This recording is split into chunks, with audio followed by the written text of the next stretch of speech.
Oh, it's Chris Avalon Unfiltered, bitch.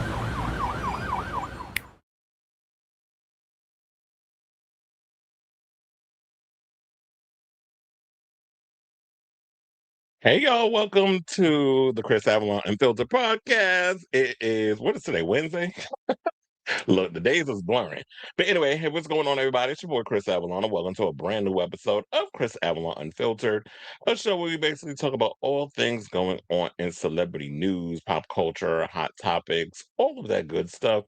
So if that is a show for you, um, definitely stick around because we have a lot of tea to spill today, including we got to talk about the Warner Brothers panel over there at CinemaCon. Some of the we'll talk about the horror stuff that came out, that what the release dates and stuff are, including Final Destination 7, The Revenge of La Llorona. I don't know why we're getting a sequel to that. The first one was trash, and this Gladys prequel from Weapons, and then some of the other movies that they mentioned. The finally got around to remembering to put this topic in here, but we got a lot more celebrities that have decided to sign this petition to fight this, Paramount Warner Brothers merger. And David Ellison out here showing his entire ass in the whole situation. Plus, the ballet community and the opera community are thanking Timothy Chalamet for boosting ticket sales over his comments. We got to talk about Madonna's new album, which has been titled Confessions 2. I thought we were going to get another title, but yeah, it's Confessions 2. All the details. We're starting to see all the vinyl variants coming out, the album cover, the reactions. We're going to get into all of that. Plus, there was a story I saw on Radar Online that I think we could just talk about, that about Madonna's bid to save Britney Spears, but they said that basically she offered Britney to record a track with her on the new album, which I guess will be a sequel to their Me Against the Music collaboration. But we'll get into that because we don't even know the track list yet. So I don't even know if this story is true, but we'll just entertain it. And then y'all know me, I'll give my thoughts on the matter. Then we got to talk about the Rock and Roll Hall of Fame, all the people who have officially come out as nominees. Katy Perry is under fire. Australia is investigating her after all the things that I almost forgot the girl name. Ruby Rose had said. Plus, there was an ex nightclub manager who was there and is spilling tea about that night. I'm like, I'm surprised you actually remember what went down 20 years ago. But he's talking, and I got what he said, and we're gonna talk about it. Plus, we got to talk about Jennie Garth. Finally, speaking about Dan Schneider, who was very prominent in working over there on Nickelodeon with Amanda Bynes and all that good stuff. She went on Dak Shepard's podcast, was speaking about him, even though she said she would never speak on the man around the time when that docu-series about what was going down in Nickelodeon came out. Now I guess because all the dust is settled, now she want to talk. But we'll get into that. Now, speaking of docu-series, because that was a docu-series, we got to get into Boy Band Confidential. Child, the tea that was spilled last night, one of the last 2 nights, we got to get into all the breakdowns, what was going on with 98 Degrees, this boy band where there was a guy who was their manager who was SA one of the kids, and Lou Pearlman being we already knew about Lou Pearlman being a damn child toucher, that he was all into them boy band members and was trying to do sexual things with them. That's old tea, but it resurfaced again in the thing because everybody got the memory of a gnat. So we'll break down everything that transpired in the docu-series. Plus, we got to talk about Clavicular, who I like to call cardiovascular, because apparently he was hospitalized because he OD'd on a live stream. And we got to break that foolishness down because you grapers, the desperate need that y'all have to want to be loved and just to go viral, it just knows no bounds. So we'll get into that. Plus, Dave Chappelle is dragging the Republican Party because they want to weaponize the trans community, which literally was what he was doing in all his specials. So where they do that at? So we got to get into that. Plus, the actor Walter Scoble, who was in that Percy Jackson series, y'all ain't shit. Because this is why I can't stand a lot of these fandoms. Well, apparently he can't go to his prom because every girl that is interested in wanting to go with him, regardless of who he chooses, y'all want to send them death threats. So now he's just like, I can't even go to my prom because y'all just want to. Y'all are fun snatchers, basically. And so we'll get into that. Plus, Ben Affleck and Jennifer Lopez, there may be an end to this whole situation about them in that $60 million mansion that they can't seem to sell. So that's all we got today. It's a little slow news day, but I just found out those were the most interesting topics to talk about for now. But if anything breaks in the news situation, y'all let me know in the comments, and I'll decide whether or not I want to kiki about it, or I just like, okay, we'll talk about it just in passing. But anyway, before we get to these topics, if you could please do me a solid and hit that like button. If you are new to the channel, hit that subscribe button, and also be sure to smash the notification bell so that way you know when we go live with a brand new episode of Chris Avalon Unfiltered. We also have super chats, super stickers. You can become a member if you would like. But to what I would really love, and I feel like it's more important, is that if y'all hit that like button, it definitely pushes the channel out to other people so they can get more eyes on the show, and it blows up the show and it makes it bigger and all that good stuff. So that's what I'm more or less concerned about. And the more people that see it, the more coins I make in my pocket. So please and thank you. Now let me hit the situation. Because I was like, I need to see everybody comments. You said, hello, it's a happy day for all of us. Well, I'm glad you're in a good mood because, sir, you was a mess yesterday. And look, it's nice outside today. I got a crop top on. I don't give a good goddamn. I'm like, I'm channeling the 80s, honey. I was like, look, I'm gonna be out here in a crop top this summer. I ain't work hard on this body to be out here trying to hide all this flesh.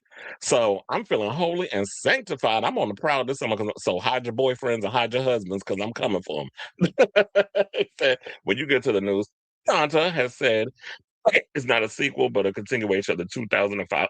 I mean, I would think it would be. It's like it's an evolved version of it. It said Warner is issuing a 2 CD version and a digital album, both parts where the last seconds are. Well, I think I might buy that. See, now I'm told one thing I hate. I'll be up in here going in on y'all with these. Y'all be buying all the variants and stuff. So Swifties, please don't windmill me up in here. But now I feel like I'm getting in the whole Swifty bag with the super fandom because I might be up in here buying all them damn variants. So it looked like my reads is gonna come back to haunt me. And you said, and it segues into I feel so free. Evan Hawthorne is in the building. Is Britney bro? I don't think she is. She sold her catalog. She should have some money. Shit. Well, you talking about one of Madonna's the albums is over $100? I don't know. Well, well, the way I be working, I can afford all that stuff. I don't really be spending my money on a whole lot of stuff, except if I really want to be buying variants. Like I know a friend of mine, well, he's in Thailand. I know he's gonna be moving back to the US next month. He's talking about that he's trying to sell all his Beyonce Renaissance um vinyls. I'm like, you better save them shits. You crazy. Don't get rid of them. $100. Well, I need to see what that is in order for me to get interested. But I did on my social media. If you follow me on Facebook or whatever, all my social media is in the description. Um, you will see that I've been posting like crazy, all the different pictures, and I even posted all the different vinyls and stuff on my channel. Beautiful cover though. Love the paint. Yeah, it's definitely the same colors that she's playing with in regards of the Confessions album. So, one thing about Madonna, she is very meticulous about with the details, even the smallest detail. She's very meticulous about it. So, um, I'm looking forward to getting to that topic when we get to it. But before then, I like to edge y'all. So let me hit the banner. So we get to the little things before we get to the bigger topics. So let's get to topic number one. And let's talk about Warner Brothers panel over at CinemaCon. So the Sony one, I was watching all the different channels that I watched to get an idea of like, okay, what movies were they talking about, how the presentations were. I always say the best one. I mean, I like John Roca, I like 3C, I watch all of them, but the one that y'all really go into, and even though he get on my nerves sometimes, John Campia is always the best one because they be up in there. He got his little panel of people, his wife Ann, Robert Meyer Burnett, a couple of other people. It would have been nice to have Cody up in there, but Cody's training, so he can't be up in there. But he's going to the panels. He just can't sit in and do the whole talkeration situation. So they're the best with the panels and stuff because it's like they're going in and they're actually just breaking down every little thing so you get a sense of it. It almost feels like you're there. But so far, it was like from what I've been hearing, a lot of people were underwhelmed by the Sony one. And yeah, when I was watching some of the videos, I'm like, yeah, I don't really particularly care for. I mean, the only thing I care about with Sony would probably be Resident Evil and the new Spider-Verse movie, Miles Morales, and then the Spider-Man movie that we have coming out. Those are like the only three that I could think of off the top of my head that I care about. But Warner Brothers, I'm really excited. There was so many rave reviews. They said there was a standing ovation over that 7 minute opening sequence that they showed. There was a war sequence of the new Dune movie, and everybody's saying like this will literally blow our fucking minds. And when they was talking about that, I was like, I can't wait because they said the action sequence was something we ain't never seen before. Robert Meyer Burnett even at one point said that Star Wars ain't got shit on it. But then again, when you look at Star Wars and their action sequences, still Disney files, they don't really be going in and gritty. I think the way they were describing it felt more like the opening sequence of Saving Private Ryan, which still gets me every time I watch that freaking movie. So they were bringing that up. Then they brought up the new Evil Dead movie, which they were saying is crazy. I cannot wait for that movie. I love all the Evil Deads, even the ones that y'all don't particularly care for. I like Army of Darkness. I love the first one because the first one is just dark and unforgiving. It's just brutal and just nasty. And it's got this little dark humor moments. The second one kind of goes into the campiness a little bit, but it still kind of plays in that twisted humor and the gross out stuff. Army of Darkness did teeter a bit on the campy. I did like Evil Dead Rise. I'm looking forward to this new Evil Dead movie. And I think the guy who directed it did this movie that came out. He's a French director, and I think the movie is called Infested or Infected or whatever. It was about like these kids that were in an apartment complex, and like there was this spider infestation. And if you haven't seen that movie, I think it might be either on Netflix or Shutter. I don't remember, but I do remember I saw it somewhere. I think I saw it on Shutter. That was a good movie. So if you ever get around to that, definitely get around to watching that movie. So they were talking about a couple of things, but overall, what I'm looking forward to is some of the horror stuff that they mentioned. So Warner Brothers added a slew of titles. They said joining Evil Dead Wrath and Zach Cregger's The Flood. And I'm looking forward, anything Zach Cregger puts out pretty much I'm looking forward to. That's a sci-fi movie that he was supposed to do at I believe another studio, and then they decided to give it. They decided not to make it, and now it's been revived. And so, Revenge of La Llorona is set for April 9th, 2027. Final Destination 7 is coming out May 12th, 2028. Wow, that's so damn long. But look, if y'all need to take time to come up with a good concept, don't rush it. Scream. Y'all need to take advice from them too. And Gladys has been scheduled for September 8th, 2028. I love me some Aunt Gladys. I'm glad that the actress that played her got the Best Supporting Actress Oscar. I know some people was hoping to be Tiana Taylor. Look, whoever, if it was either one of them, I would have been happy. But I'm just glad that Amy Madigan is finally getting her just due. But we really do not need. So it's like 9/8/2028. By that time, that's around my birthday. Um, because I'm September 2nd. That's gonna be awesome to have. But on the other hand, do we really need a Gladys movie? It's like I felt like her story was told in a way where it was interesting enough. We don't need a prequel or whatever the case is. But if they give it to us and they come up with a good idea, that's great. I did not like the Curse of La Llorona. I thought that movie was a chop, but maybe it'll be a situation where the sequel will be better than the original. And I love Final Destination. That last one, Bloodlines, that was a great one. I had a good time watching that in the theater. So if they can come up with a good concept for that, I'm definitely here for it. And they said it's coming from, well, the La Llorona film is coming from Santiago Magini, who made his feature debut with the 2021 horror movie No One Gets Out Alive. And and so that sounds like a good idea. But overall, the Warner Brothers, they were talking about, had a great presentation, all the different things that they had. And the one thing I did love about that, they said that they didn't even mention the whole Warner Paramount merger, which maybe deep down they're hoping it doesn't happen. And Paramount's supposed to, I guess, have their panel this week. But is there anything on that panel worth looking forward to? Because I don't think that anybody will be remotely interested in giving a good goddamn what Paramount got to offer. Like y'all sitting up in here just trying to buy up every damn thing and monopolizing studios, but y'all don't really have anything worth talking about in regards of product. So um I was trying to think about. I mean, I was trying to see what movies. And then they was talking about how they were underwhelmed by Supergirl. To be honest, I'm kind of underwhelmed. I don't know why I keep thinking Underworld. Underwhelmed by Supergirl too. When I was looking at the whole, like all the clips and all the trailers and stuff that I've seen so far about um Supergirl, wasn't that excited. It didn't get me excited. I also heard that they showed a clip of Johnny Cage fighting Baraka. They said that fight scene was underwhelming. And then oh, I forgot to mention this. The movie that they said that might really get our shit shitting. I couldn't think of something to say. They said Clayface looks crazy. They saw a sequence where his face was melting off, all kinds of stuff. So like the gore fact, like how horrifying it looked. They said the best explanation to see like how horrifying he looks, I believe, is that I forget who the actor was, but if you saw the movie Hannibal, where the guy was like eating his face, or I think it was Ray Liotta, when he was eating his face, and you saw how fucked up his face looks. They were saying that that's kind of like similar to what it is and how grotesque he looks. So I was hoping and praying that Clayface was going to be a great, like something that was going to suck. And I think Mike Flanagan wrote it. That's probably why it's good. But yeah, they were talking about that. It looks crazy. The effects looks insane. Also, there's a lot of praise regarding this Tom Cruise Alejandro Inarritu movie, Digger, that's coming out.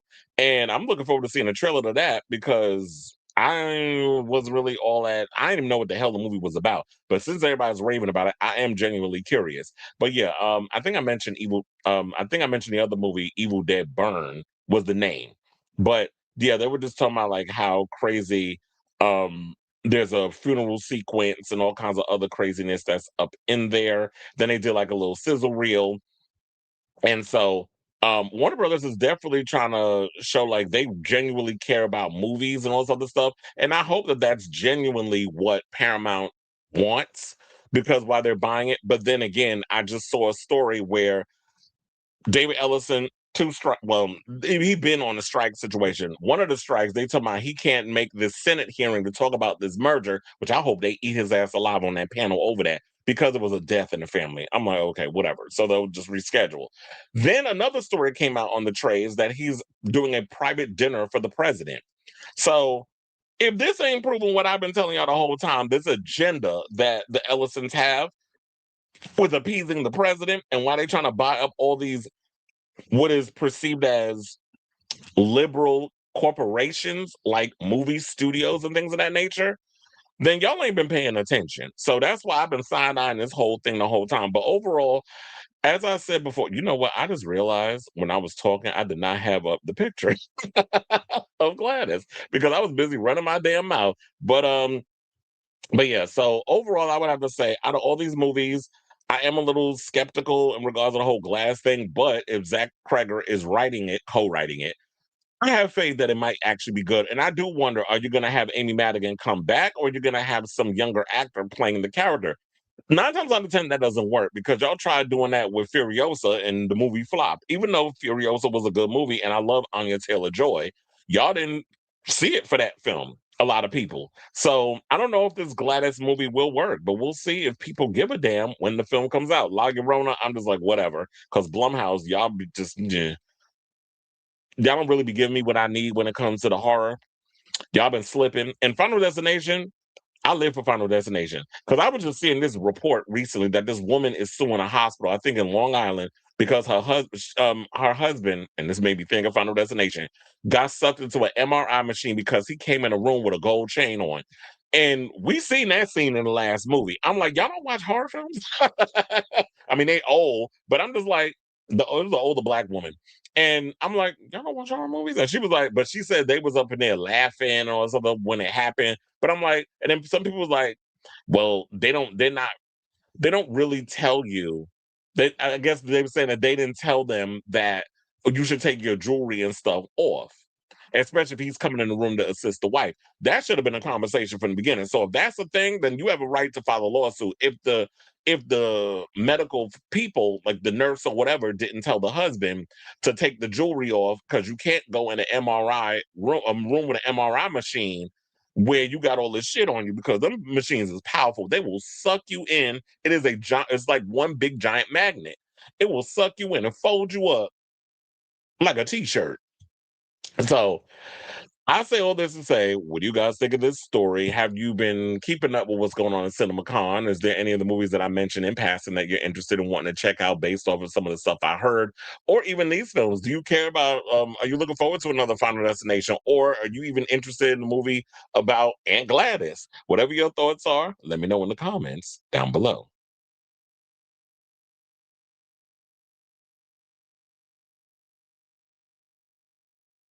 Mm, mm, mm. You said the cassette tape, the 12-track CD only version of nonstop mix, 16-track premium CD, and 52-page photos. Someone said if I was Paramount, I would have 5 or 6 scripts for the B screen, and pick the. But I guess maybe they won't do that because it's expensive to even hire someone to write a spec script and be like, oh, we'll pick the best one, or you'll probably have like, oh, this is a good idea, this is good, and then they want probably want to take pieces of the good ideas and put them in a thing. But right now, they got the two women that wrote Buffy the Vampire Slayer pilot writing it, and then they said the Saska twins, I think that's how you say their name, is in talks to direct Scream 8. But there's a horror movie that's coming out that I told y'all looks god awful that they just directed, and it's a remake of Night of the Living Dead with Vivica Fox. When I saw that trailer, I'm like, chop. And then I read who direct. I said, not these girls who were being in talks to do Scream, and they directed this. But then again, maybe it's not their fault because they could do what they could do based on the restraints of a budget. And a lot of women directors aren't getting a lot of opportunities out there. So maybe I should look at it that way as well. I heard someone that the orange fat ass wants all Hollywood movies right leaning. Okay. Well, he's busy out here crashing out and repeating himself and on live social and still posting religious stuff on social media. But then I'm wondering what excuse he's gonna come up with now that you thought they were gonna design you as a teacher because the other one used as a doctor. You got to come up with a different profession now. Okay, so let's get into some more Hollywood news. And let's talk about oh, not that one. Let's talk about this one. So let's get into this topic regarding this petition that's going around in Hollywood where there's a lot of celebrities who are showing up and showing out and saying that they are not here for this merger of Warner Brothers Discovery and well, the only one I guess is happy about is David Zaslav because he's the one that profited the most from it. I mean, don't get me wrong, he did what he needed to do to turn this company around, but it's looking a little shady the way things was going about. But anyway, so there's a bunch of celebrities. There was more, so now it's up to like 2,000. The last time when I was meaning to bring this story around, it was up to 1,000. But and they talk about this takeover is going to cost a whopping $111 billion.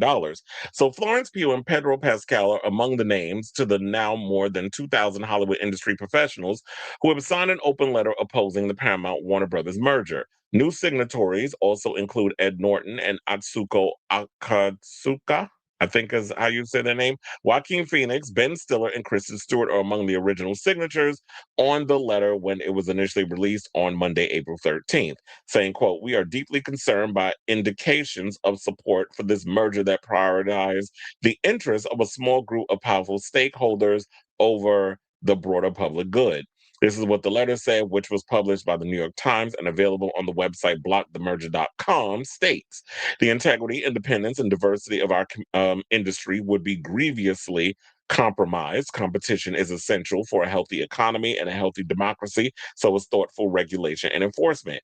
Exactly, because you have that Angel Studios, and even though I don't particularly care the type of content they're going to be coming out with that because they're more religious based, um, they have a right to exist. You have a right to put out whatever product you want to be able to put out. And if you want to support it, then support it. If you don't, then don't. That's the good thing about choice, freedom of choice, is that if you want to support these type of religious themed products and movies and whatever the case is, I'm not going to condemn you for wanting to exist. But I just hate that the other side that tries to act like they're so Christian and almighty, whatever, want to come in and use their billions of dollars to try to control art and creativity and the narrative or whatever case. And it's fun. I find it hilarious. David Ellison calling, oh, I'm an artist or whatever. You ain't no fucking artist. You're somebody who's using your father's money to buy up stuff and put money towards things to get things made. Where's your artistic creativity? You ain't never sat down and wrote a damn script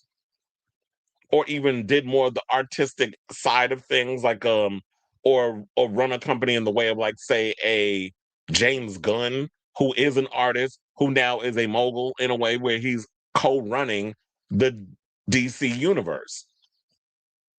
So they also said, I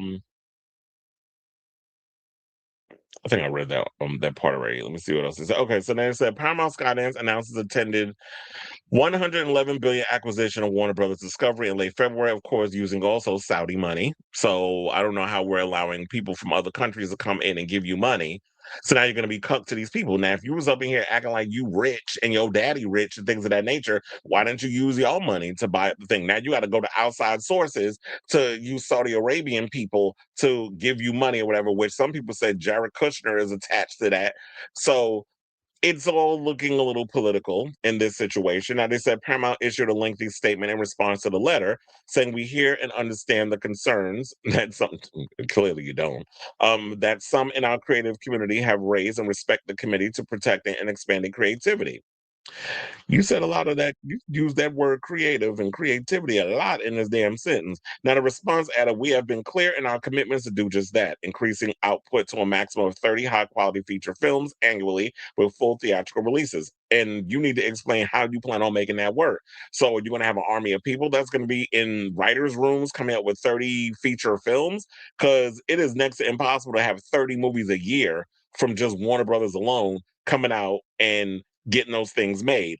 And are we using AI? Like, are they, because these are genuine concerns for working actors as well and people who work in the industry. And that was why when I was talking about David, I think I mentioned this in passing, but not as a topic.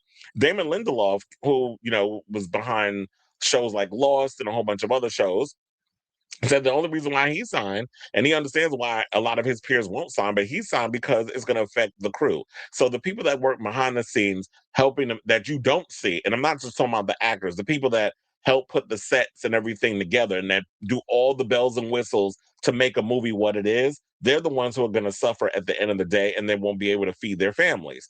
So now, the original list of people, where they said, was Adam McKay, Alan Cumming, Alyssa Milano, Boots Riley, Bryan Cranston, Cynthia Nixon, Damon Lindelof, David Fincher, Denis Villeneuve, Elliot Page, Glenn Close, Jane Fonda, J.J. Abrams, Jason Bateman, John Leguizamo, Lin-Manuel Miranda, Margaret Cho, Mark Ruffalo, Noah Wiley, Patti LuPone, Rami Youssef, Rosario Dawson, Rosie O'Donnell, Ted Danson, Tiffany Haddish, Tig Notaro, Yorgos Lanthimos, and Yvette Nicole Brown, among others.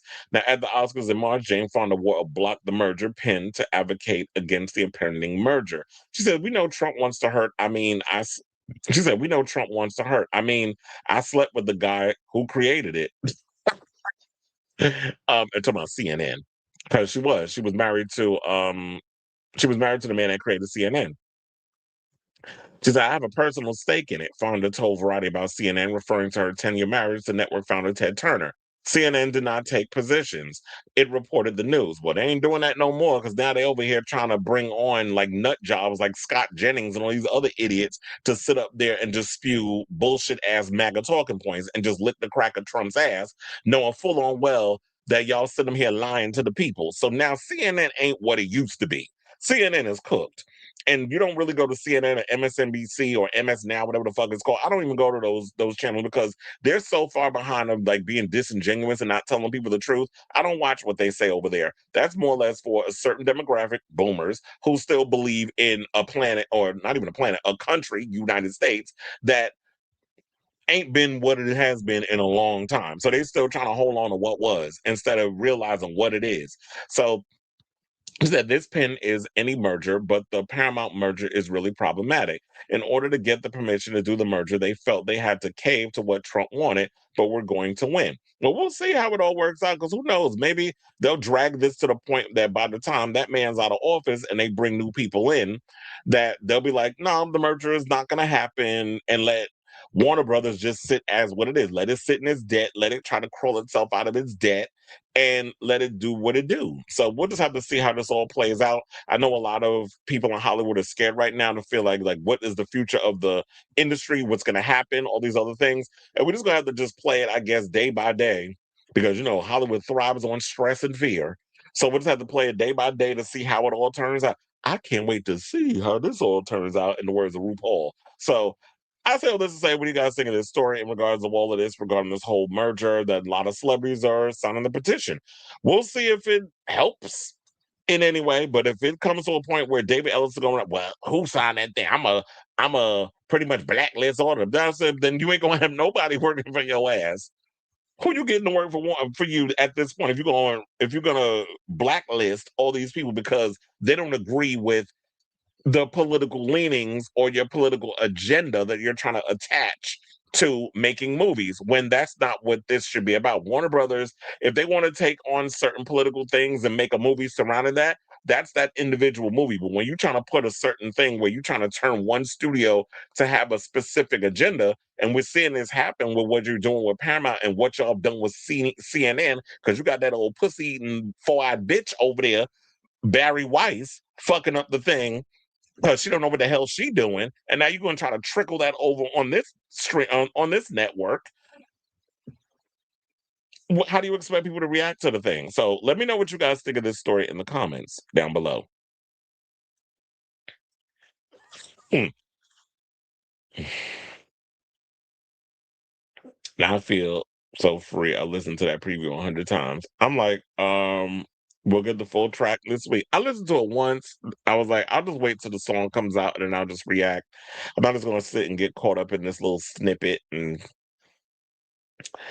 all that good stuff.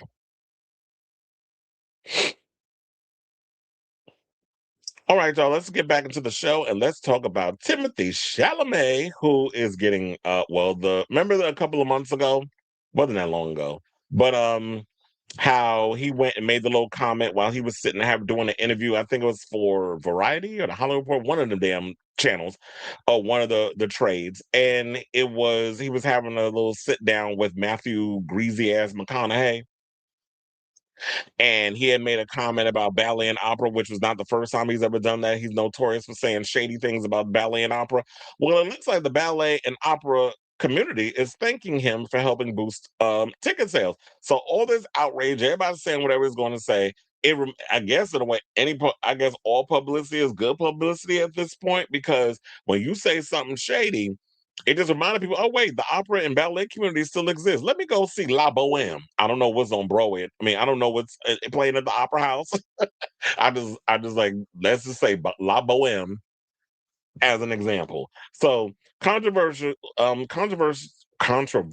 they may have been, but Timothy Chalamet comments on ballet and opera might have done some good. In a new interview with The Times, the chief of London's flagship opera house has thanked the Hollywood actor for boosting ticket sales amid his outrage sparking remark that no one cares about the art form anymore.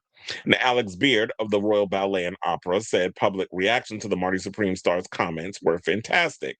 Said, I thought it was important that we didn't issue a kind of hoity-toity response to Chalamet, said Beard. We simply said, take a look at what we're doing, mate. For instance, the fact that the largest portion of our audience by age is 20 to 30-year-olds. So what he basically did, because it seemed like one of the things about Timothy Chalamet, he got a chokehold on a lot of the Gen Zers.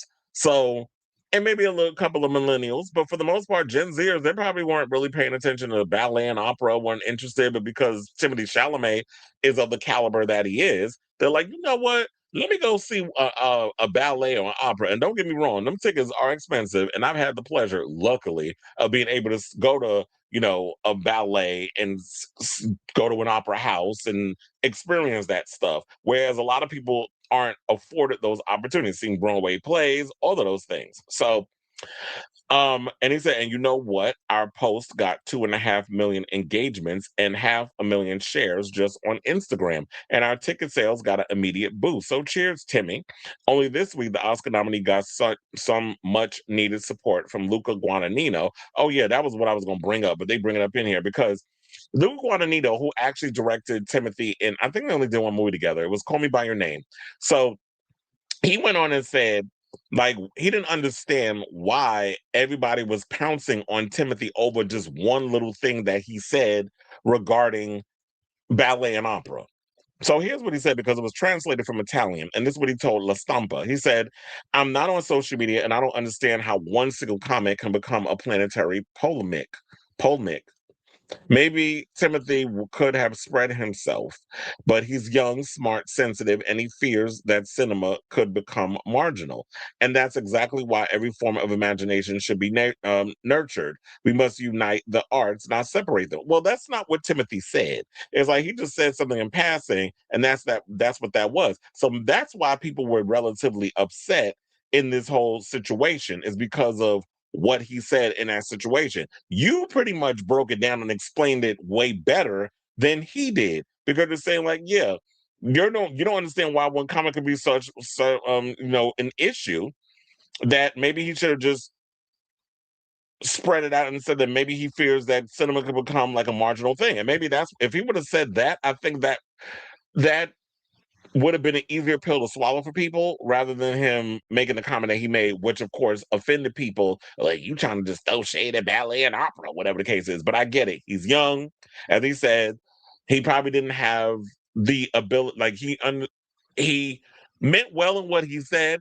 He just struggled to articulate it in a way that would go across the board. Then that's why I was like, with me on this show, I have to literally hit every single corner of the situation, because you can't just blanket say anything anymore. Because if you do, people will take what you say out of context and they'll run with it.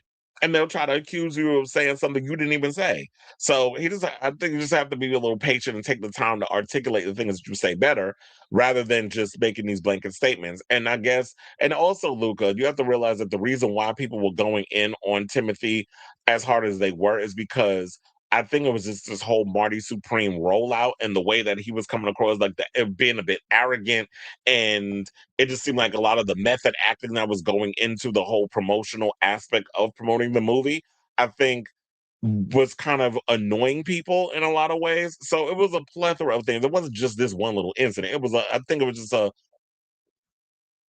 plethora of incidences that caused people to react the way that they reacted. So I just think that's what it was. So, but I do agree with what Luca said in regards to trying to break it down. Now, Chalamet's Bold Awards campaign took a nosedive in early March, unhelped by his opera ballet comments, saying, "I don't want to be working in ballet and opera where it's like, hey, keep this thing alive, even though no one cares about this anymore." And he says, "I all respect to the ballet and opera people out there. I just lost 14 cents in viewership. I'm taking shots for no reason." The Royal Ballet and Opera did at the time respond and said, "Ballet and opera have never existed in isolation.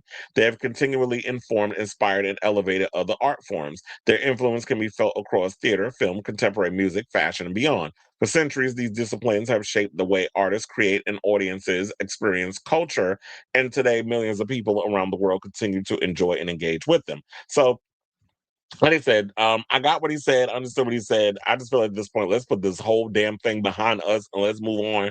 And Timothy, yeah, if you're gonna say anything that may come across remotely controversial, because I don't even think he meant well. I mean, he didn't mean, anything bad by what he said.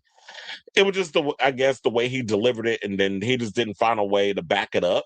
He just tried to back out of it instead of just trying to explain what he said more. But then it's also the fault of Matthew McConaughey, because this is what happens when you want your peers to interview you instead of having people who have journalist backgrounds, or someone who is a personality that understands how to ask a question and follow up on the question, even though that was just a freestyle that just came out of his mouth. What he said, like, if you catch that, follow up on it. What do you mean about the whole ballet opera thing? If you expand on that, you give him a little leeway to explain himself, rather than just kind of, yep, because that's what Matthew was given. I don't know if he was high, because he likes his weed, but That you should have been able to articulate that a whole lot better. And I always said, like before, like yeah, it's even the fault I feel like of having these actors interviewing each other, especially if they don't have the wherewithal to listen, because that's what doing these interviews is all about. It's more or less about listening to anything and the follow up of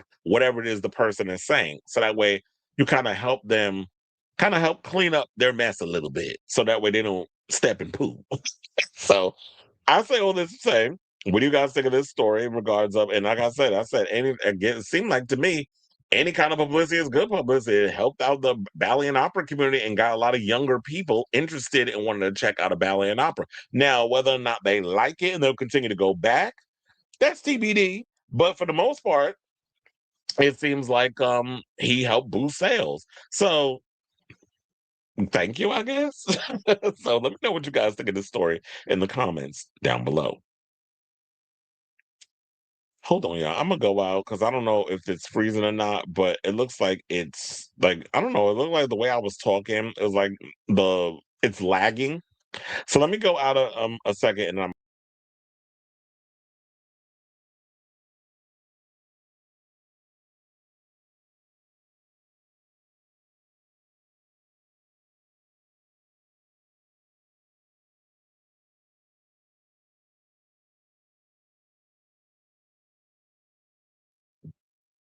is bang. I was like, it's my paranoia. That's why I was like, I don't know what was going on. It looks like it's better now, but yeah, it was like before. It looked like it was slowing down or something.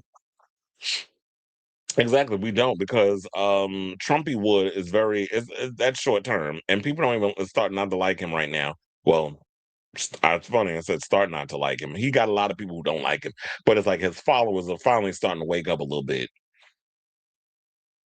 Gay men are excited to experience the new Madonna album as a gay adult, loving the Gen Z Instagram gay love. Most of them left X saying X is well, Twitter is evil. Um, but yeah, so a lot of these people out here saying that a lot of younger people don't really get into Madonna's music. I said that I've been seeing a lot of Gen Zers who have been reacting to her music and her live concerts and responding to it. I randomly got the urge to log into Twitter via Safari, and that's how I discovered the announcement post 3 hours after it was posted. That's the downside about not being active on social media. Well, I have to be active on social media because I'm in media, so I got to constantly be up to what's going on. It can be overwhelming at times, but I'm able to manifest through the mess. I think Timmy needs to shut his mouth. I mean, yeah, there's that too. He definitely gets pretentiousness when he talks. So I ain't gonna argue with you there.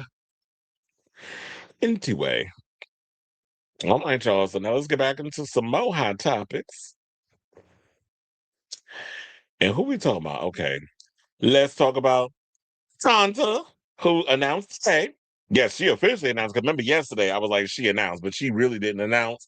It was coming out that she scrubbed the thing. We were all speculating the Instagram. We were all speculating all this other stuff.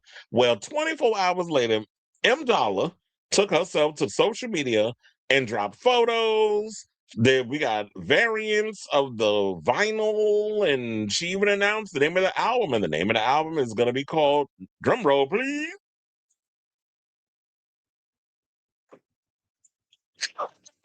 I'm being annoying. Actually, I do got sound effects of drums in here, but I don't feel like looking for it. I do have things in here where I can do sound effects. But anyway, it's called Confessions 2. So I was expecting her to come up with like maybe redemption on the dance floor or something like that. That does kind of I was like, oh, that'd be cute, but nah, it's a little corny. I think keep it simple. Confessions 2 works for me. So I'm here for it. Now, after months of rumors and hints, Madonna has finally revealed plans for a sequel to her 2005 LP Confessions on the Dance Floor, which she titled Confessions 2.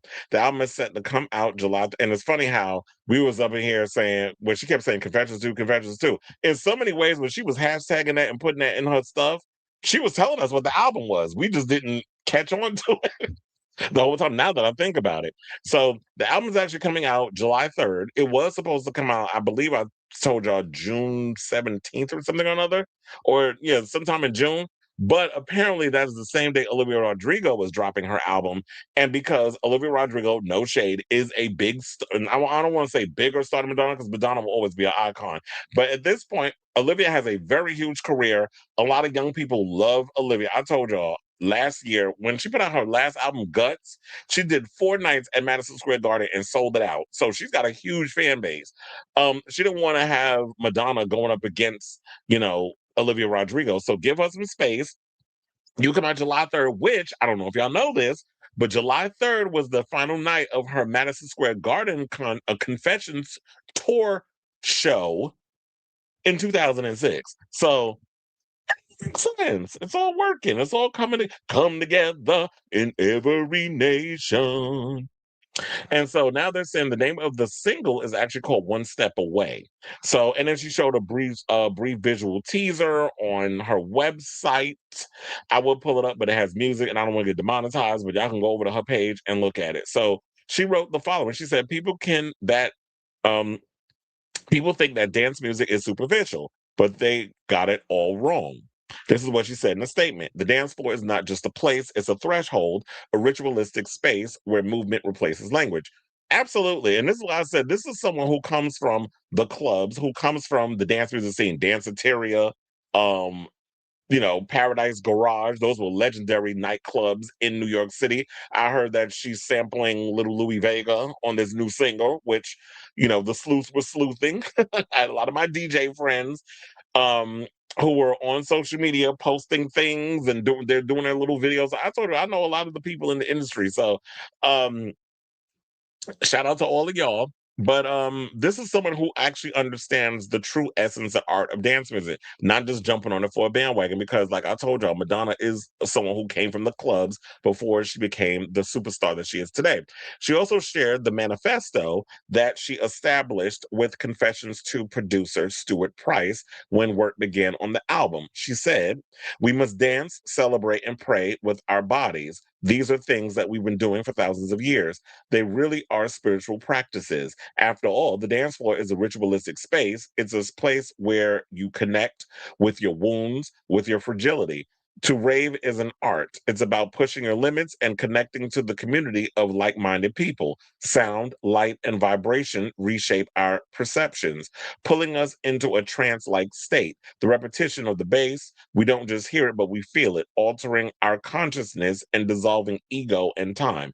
And so that's literally what she was given in regards to like explaining like what music, especially particularly dance music, house music, what that does to you. Because yeah, house music is something that is just, it's about a feeling. Isn't it? It's a spiritual thing, a soul thing. Remember that song, House Music? That's what. So I'm thinking that she was getting inspired. She was listening to a lot of old house music. I told you I'm a house head, so I'm getting all the references. Now, the original Confessions marked the first time that Price produced a Madonna record, though they began working together in 2001 when he remixed songs from her 2001 album Music. Confessions on a Dance Floor generated hits such as "Hung Up," "Sorry," "Can We Get Together," and "Are You Ready to Jump?" and is one of the most beloved albums. Now, the news of Confessions 2 comes at a busy time for Madonna. Now, word came out earlier this month that she's going to appear in an upcoming season of Seth Rogen's Hollywood spoof show, The Studio. She was recently seen filming in Venice, Italy, alongside Julia Garner, who was supposed to portray Madonna in the biopic, where apparently it's been scrapped as of now. It appears to take place in an alternate version of reality where the film actually happened. As of now, there's no word when One Step Away will be released. She also has spoken out. She also hasn't spoken about tour plans. The last time she hit the road was during the Celebration tour, which is 2023, 2024. If I have to choose, or if I have to guess, I'll say I think we're not going to get a Confessions 2 tour until 2027, which in my opinion will make sense. There's way too many people touring right now. We got Harry Styles doing a damn residency at Madison Square Garden. I got Demi Lovato out on tour. We got Somber out on tour. We got Gaga just wrapped up her tour. Um, Beyonce might be going on tour because who knows? Everybody thinks Act 3 is coming out this year too. We haven't heard anything. So there's a lot, and Chris Brown and Usher's going out on tour. Cardi B's still on tour. There's a lot of tours that's happening right now. And I'm sure Olivia Rodrigo is about to go out on tour when she drops this album. So There's a lot of people out here that are touring, and I think 2027 will open up to be a great time for her to really hit the road. Just like go around, promote this record, do little promo tours. Like remember back in the day when but they said they don't know when when One Step Away will be released. The rumor is supposed to come out this Friday on because Madonna's also supposed to perform. They said that that Sabrina added an extra 10 minutes to her set at Coachella because she performed last week. She got to perform again. She added an extra 10 minutes, and Madonna is rumored to perform 3 songs, which would be Vogue, the new single, and Like a Prayer. And I'm sitting there like, child, I'm tired of Vogue and Like a Prayer. No shade. You perform that every time when you do a little medley. But we get that is her thing. We'll see if that all turns out to be true. Maybe she'll get to do a lot more songs where she could squeeze a couple of medleys in there. But if the thing is going to go on an extra 10 minutes, I'm definitely curious to see how this is all going to go when this happens this week. And um the tour situation, like I said, I just hope that she decides to do it in next year instead of this year. But the tour grossed 225 million across 81 concerts. And I do think that she needs to take it easy. But if she's at a place where she's fully healed, she's energized, she's ready to go, and she can go out there and hit the road, then I'm here for it. And before we get out of here, let me show y'all the actual album cover, which I'm living for, by the way. And we could also read some of the comments over there on her Instagram, where some of her favorite people was up in the comments. So this is the album cover in case you haven't seen it. I actually like it. And I was like, girl, why you not showing your face? Then I remember in the original Confessions album, she didn't show her face either. I mean, she had it up where you could see a little bit of it, but I do like the idea that there's this pink fuchsia-esque silhouette that's over her face, and she's kind of like in that same pose almost that she was in the Confessions album. And is that a giant speaker that she's on top of? First of all, I'm just loving the whole aesthetic. So um the comments basically, Pablo Vittar sent some fire emojis. Pablo has worked with Madonna in the past and also performed with her on when she did the what is it called, the Rio show in Brazil. Um, Jade Thirlwall is up in the comments with crying emojis, an exclamation mark emoji, and a heart emoji. Mew Mew's the record company, I mean the record blog, music blog, said, "Oh my God." My friend Albert, who y'all know I've talked about on this show in passing when I said stuff, said, "I've witnessed the eras from Bedtime Stories to Madam X, and I'm proud to still see that every new M album roll out to the day is a major media event. Not everyone can hold the attention like Mother does.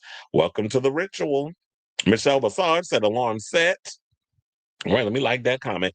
Encyclopedia Madontica said, "Love the branding, love the design, love the callbacks to the original faceless cover. Fresh chic," and that's why I said the original cover was faceless. Fresh chic. I love these artistic expressions on a dance floor. And there are more comments. Another person already madly in love with the new universe you're about to unveil. Duran Bernard. Oh my God, I live for Duran Bernard. He got a new album coming out this year too. I think it's called Bernard.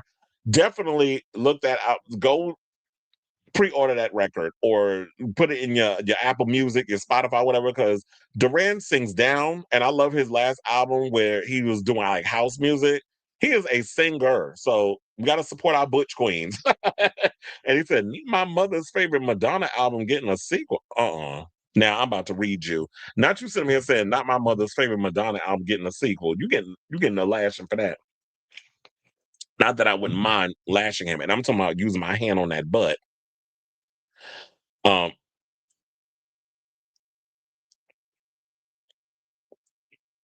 Oh, and then we have the MLVC podcast. Speaking of which, I did see Stefan reacted to the snippet on his social media. It was on YouTube, I believe I saw it on there, on Instagram.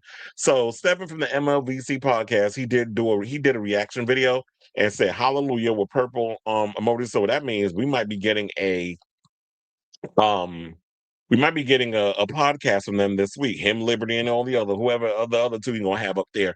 And I'm sure they'll probably be talking about it and stuff on there, reacting to the rollout and the single and the Coachella thing. Or maybe they're gonna wait until all that's over and then do a video on Sunday, which would make sense. It's like let the whole rollout happen, where we got the scrubbing the Instagram, the announcement, the album cover, the album title, the alleged performance at Coachella, and hopefully a music video. Hopefully they'll roll that out around the same time. So, because they haven't even mentioned that, Jason Diaz, I know him, said this is the best news I've heard all year. Um, I don't speak. Well, I don't know. I can't speak Portuguese, honey. Mike Kilman put some comments in there, so it goes on and on and on and on and on and on and on. And then Luzon got comments. Bimini is up in here, so we getting the drag race girls. Even the AIDS Memorial came in and commented. So Madonna Tribe is up in there. So look, everybody is excited. I'm excited. I can't wait but this is all the tea that we got right now. So this is all we can just bask in until further notice. But I say all this to say to you all, what do you guys think of this story after hearing all this news regarding, the slow little teasing, the teasing she's been doing with this little by little with the rollout and stuff? Are you excited for, hold on, did I hit the whole time I was on the wrong damn the wrong lower third of the bottom. I am a mess today. But look, I put it right now, even though it's at the end. So what do y'all think about this whole confession situation regarding, it coming out in July, which is great because that's a day before July 4th. So I'm assuming July 3rd is a Friday. I didn't even look at the calendar, so I'm assuming it's a Friday. Saturday, I may have to block out that day because Alaska from Drag Race is going to be doing an event at Fire Island that day, and that's also the Invasion of the Pines with the legendary thing we do with the drag queens. So I'm thinking I might spend July 4th on Fire Island. So and of course listening to that damn album ad nauseum, like I'm currently listening to Slater's new album. Worst girl in America. So let me know what you guys think of this story in the comments down below.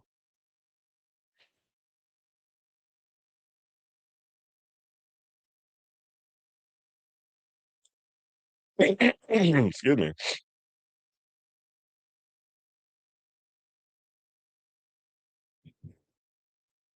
You said turn off the Wi-Fi for a few minutes. Sometimes that helps. Rebooting the Wi-Fi you said clears the cliche. Kid Rock has slashed the tickets. What show was he doing? Oh, did you hear the thing about that Erica Kirk she was going to do an interview with the smoky eye drag queen JD Vance, and she was like, "Oh, we had to cancel, blah blah blah blah," and Candace almost put her ass on blast. I was laughing, but I was like, "We all came to that conclusion." The reality was, them tickets wasn't selling. People do not like that old tight ass blank canvas of a man who that soulless drag queen, closeted homosexual. Nobody likes him. Nobody was gonna go see him because he just got embarrassed trying when he got heckled because they was like, "Well, y'all are out here killing children in Iran," and then try to bring Biden into the conversation. I'm like, okay, you're not good at this. Y'all all trying to be Trump, and y'all just don't have, y'all don't have that. Y'all need his. Maybe if you like went into his brain, took a piece out and ate it, maybe y'all be able to embody what he does. But no. And Sabrina Carpenter Dancer in an interview said, "Watch Weekend 2. We got a surprise. I can't reveal much." And then Coachella's schedule has her show an extra 10 minutes. What I just mentioned. I love this album cover. I love the veil she has over her head. The color grading is amazing. The pose is referential. She's working with the same packaging art direction team behind Brat and Lux. And she is smart for that because, I mean, even though the Brat cover was simple, I definitely loved Rosalia's album cover for Lux.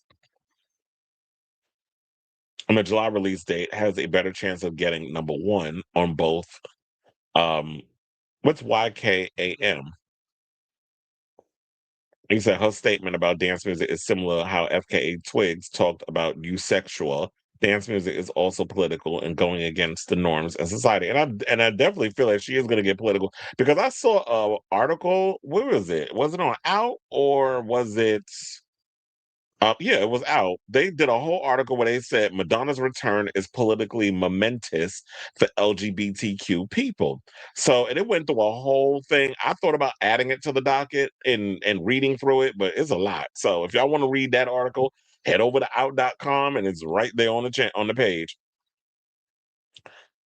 And I love you, Sexual. I was so mad that I missed her Coachella performance. If she's performing again this week, I'll check it out. But I saw they Coachella posted the clips, and I'm annoyed. I'm like, y'all can't put the whole show up. And then I realized if they got the same artist performing for both weeks, they're not gonna want the whole thing up there because y'all won't come back and watch. So they have to like put the little clips and everything up. But I wanted to see the whole show. But I told you I was watching Fatboy Slim's DJ set. That's why I missed um FKA Twigs's show, even though I already saw her concert. I worked her concert like a couple of weeks ago, so I already saw the show. But I would have liked to have seen it again because it was good. Everybody was talking about one person trying to compare her singing to Yoko Ono. I was like, you telling your age right then. That was a coworker of mine, and he is a man of a certain age. So I'm like, Yoko Ono. I said, y'all got fucking issues with y'all ears because she don't sound nothing like her. Y'all just have to get into trying to understand the type of artist FKA Twigs is. But I get it. They're the types that they're more like trying to listen to some damn Journey or fucking Bruce Springsteen or whatever. And there's no shade of Bruce Springsteen. I grew up listening to Bruce Springsteen or Billy Joel, whatever. That's their demographic. They ain't out here living for or a lot of my coworkers, they of a certain age, they liked Lady Gaga because she brings that rock star sensibility. I'm definitely gonna be curious to see how that because I've never witnessed how they react to working a Madonna concert because at the time when I started working at the Garden, I hadn't start I had not started. I had just gotten hired working in Madison Square Garden during the celebration tour. And I had blacked out that week. I was like, I can't start this week because I'm going to the Madonna concert at the job. So I had to tell them that. And they were like, they understand. And so after the show, she was done at the Garden, was when I started working there. So it was like that January of that year. What year was that? Like 2, 3 years ago?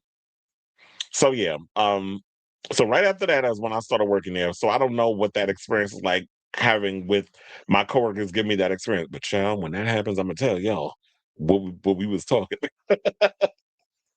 Wait, did I read this? It was a sorry in the live version of that song with the backdrops of Bush and the war in Iraq on the tour was about healing and taking a stance. I actually like that version of Sorry, where she does the political stuff.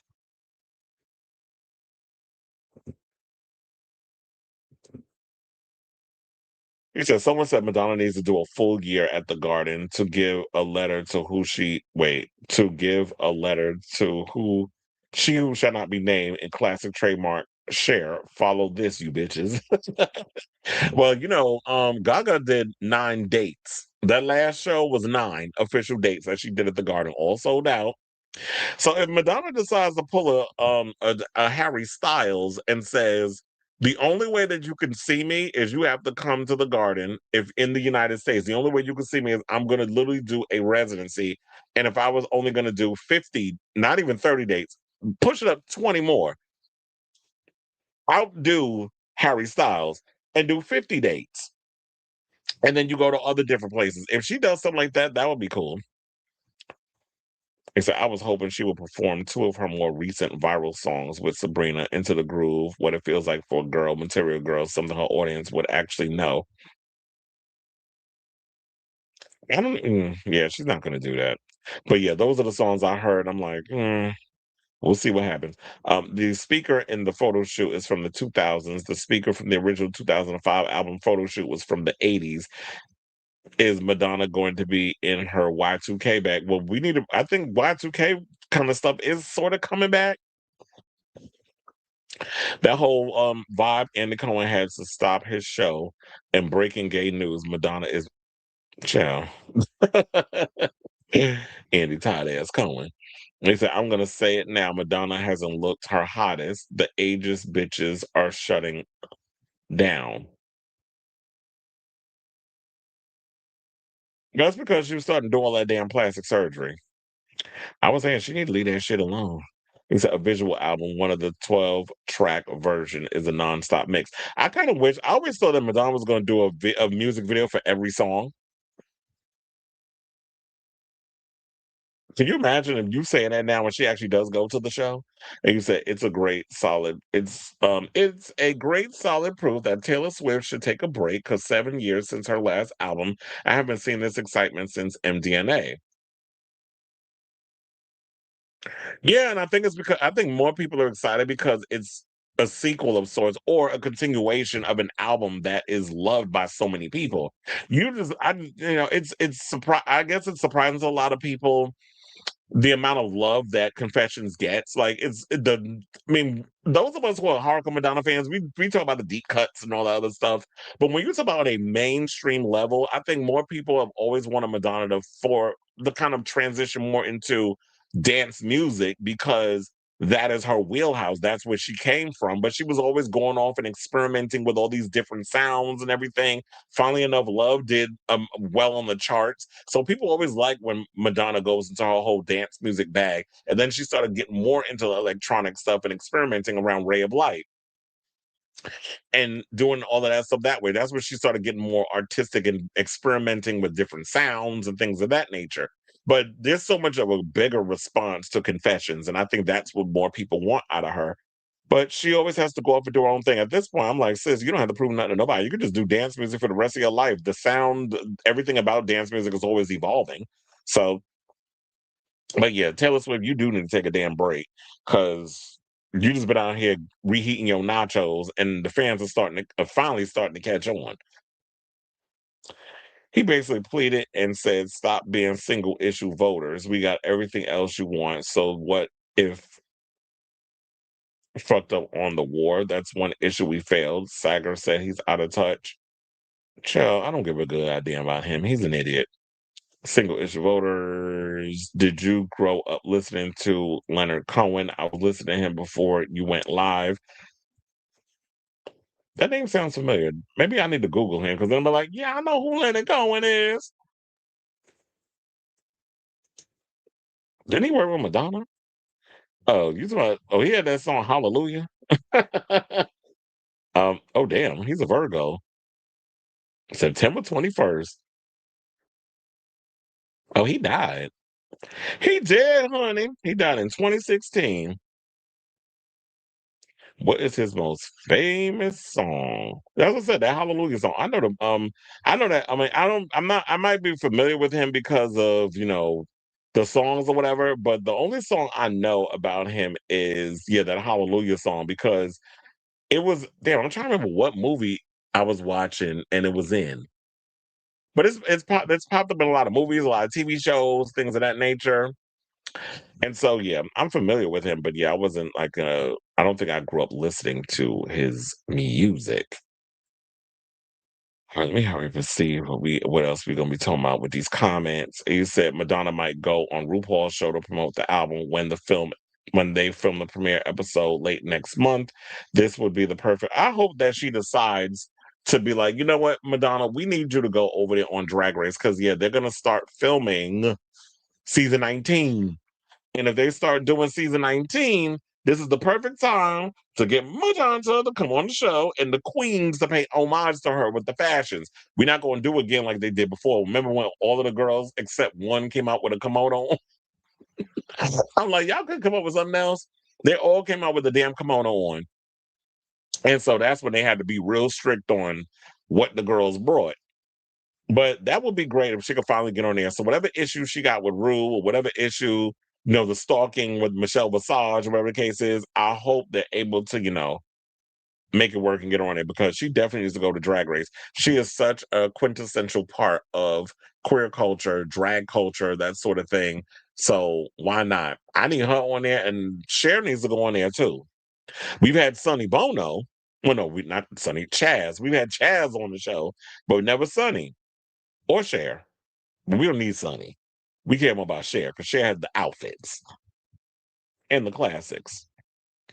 MDNA was an ugly album. I don't think that kind of 2010s music has. No, I hated MDNA. I call that dated EDM. And Rebel Heart was a mess. The amount of the shit she went through with that record, where a lot of the demos leaked online and then had to bring in other producers and they changed things up at the last minute, and then it was just a mess. I'm a huge Adante is in the room as a huge fan of the Queen. I am not on to call Confessions as one of her best, but I get why all the gays and girls like it. Well, I said it's more mainstream because that's what I was saying. Like a lot of the hardcore Madonna fans, like we like the album, but we talk about the deep cuts and all that stuff. We talk about erotica. We talk about all the other stuff. A lot of people, the mainstream fans, get more into Confessions because of the scope of it, and that was like one of her best tours. And that was actually my first tour ever of seeing Madonna live. He did Chelsea Hotel, which was about him giving head to Joni Mitchell. Oh, and Joni Mitchell's still alive. She was just at the Grammys. But if the rollout goes the way I hope, this album will do great commercially, something her contemporaries can't do. Okay. Madonna was rumored to tell the Bezos she's no longer going to the Met Gala because it's the MAGA trash can at this point. I don't even think they wanted Jeff Bezos and his Joker looking wife there anyway. And then they said Nicki Minaj was banned, but I don't think she was planning on going anyway. But anyway, now speaking of Madonna, we have more Madonna news. And now I can use this damn thing the right time because I had the wrong lower third on earlier, but now we're gonna use it right this time. So let's talk about Madonna and this whole Britney Spears story that I happened to come across over there on Radar Online. So there's a story that was coming out because Britney is currently in rehab, getting herself together for mental health stuff, alleged substance abuse, and all these other things. And there was a story that I remember hearing before. I think it was before this all happened that she was looking to, I guess, offer Britney an olive branch by trying to get her to make an appearance on her upcoming album, a la how Britney did for Madonna back in the day when she premiered on or appeared on Me Against the Music. So Radar Online can reveal, and let's take this with a grain of salt, the music veteran, who's 67, reportedly made contact with the troubled star in December and January with hopes of a joint writing or studio session. However, Britney has reportedly refused to engage with the Like a Virgin singer, who was one of the few guests at her wedding to model Sam Asghari in 2022.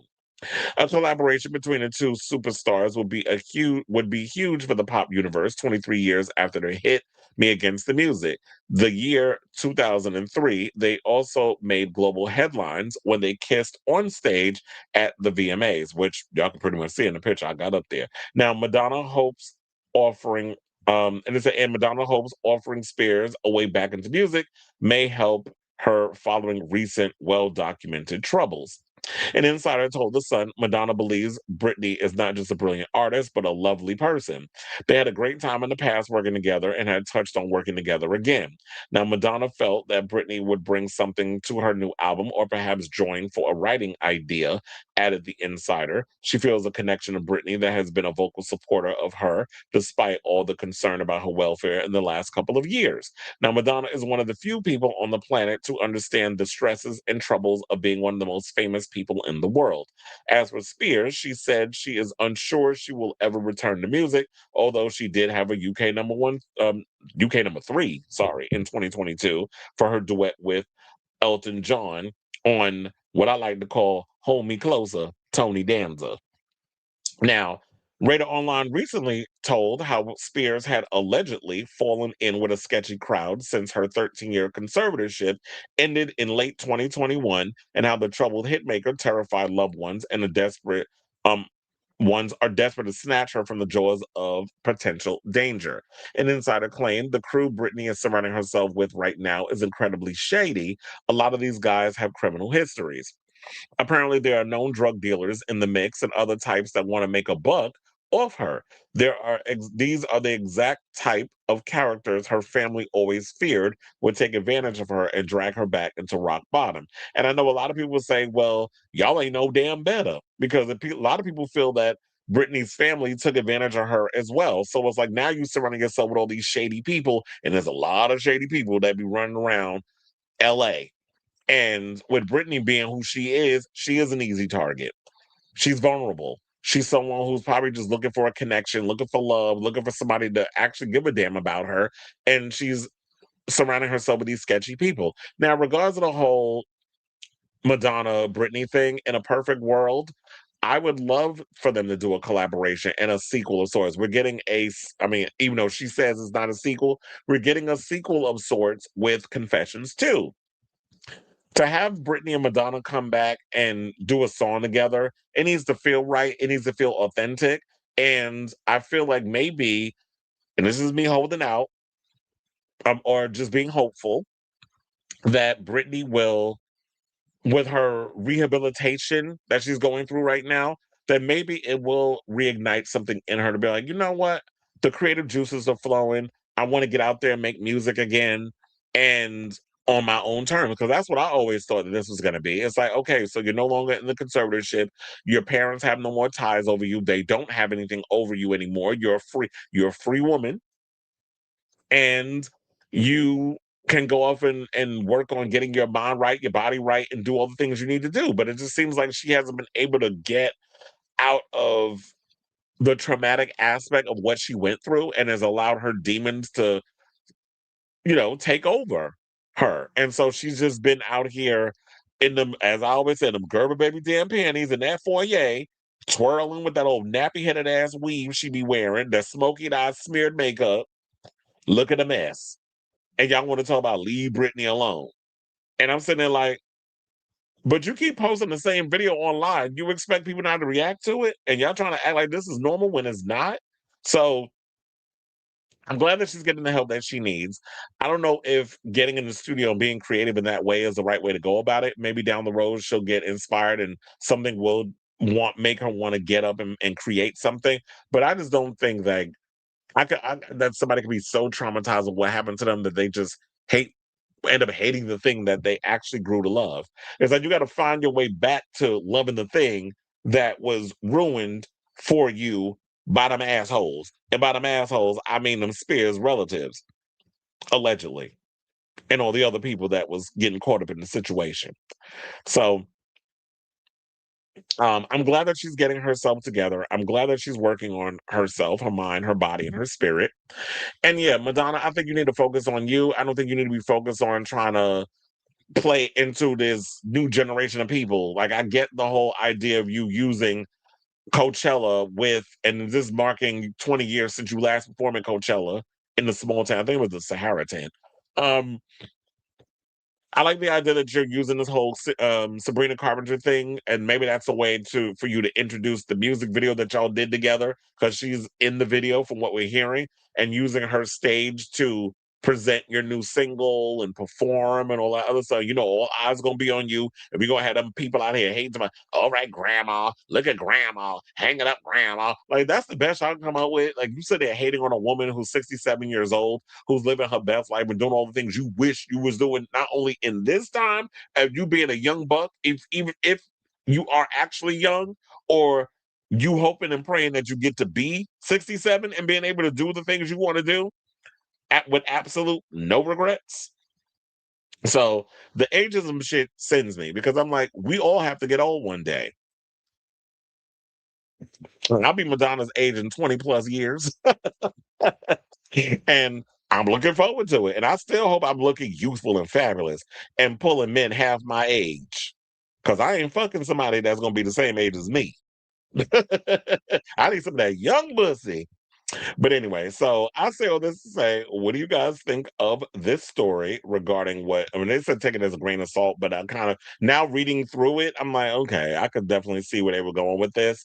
That is like, yeah, Britney is like, I'm just focusing on me right now. I ain't got time to be up in here trying to work on music in the studio with people, whatever the case. That's just not where I'm at right now.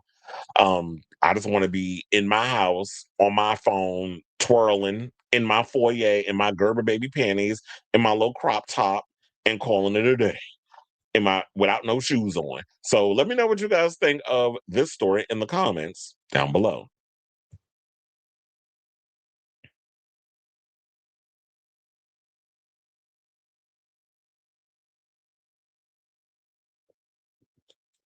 Madonna might go on RuPaul. Oh yeah, I read that one already.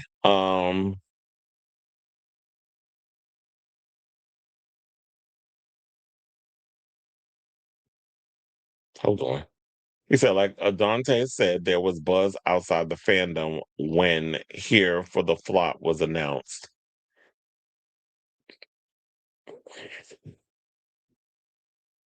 I know Jeff Buckley's version of Hallelujah. Madonna sang it when she performed. That's what I said. So many people have covered that damn song. Yes, Kimono Gate. Girl, why would Madonna do that? Leave that woman where she's at. Britney wasn't a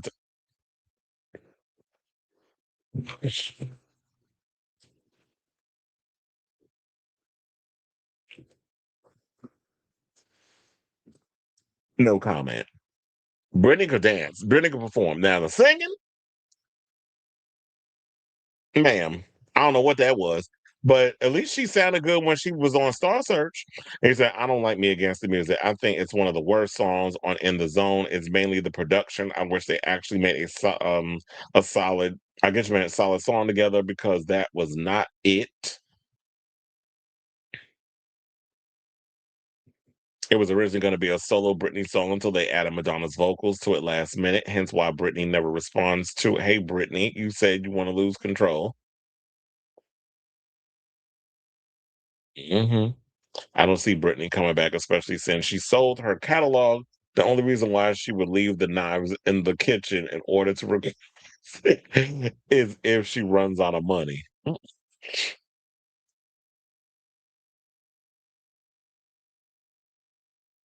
Huh? Why do you care so much about the slop the pigs play in? The fine details of it. I don't even know understand what the fuck that even means. And why do I care? It's because I do, and this is my show, and I talk about what the fuck I want on my show. If y'all don't like it, scroll to the next thing. There's so many other people on YouTube you could be watching right now. I talk about what I want to talk on my show that I put together, that I created, that I pay for. I pay to use StreamYard to be able to stream my show. And when you actually put money into this show and you sponsor, then you can tell me what the fuck I can talk about over here. So go play in like the pig and shit that you are, go play in that. How about that? The Hungarian PM just says that once he's sworn in, all the right wing media will be disbanded and no longer allowed as it's such toxic news. I need the progressive president. Well, we need more progressive people in the world. They said the hell type of art is Britney contributing to? I'm pretty sure Kimono Gate was because it was the cheapest Madonna-ish item for unknown room girls to buy. It was funny, but I'm like, damn, would a Madonna costume really be that expensive to put together? Because you're saying like it's cheapest to produce or put together. I mean, yeah, throw a kimono on, just walk down the runway. But um, I'm like, is a Madonna outfit expensive to put? I mean, there's so many designers out here that can create stuff for y'all. I just don't understand how that would be the cheapest thing.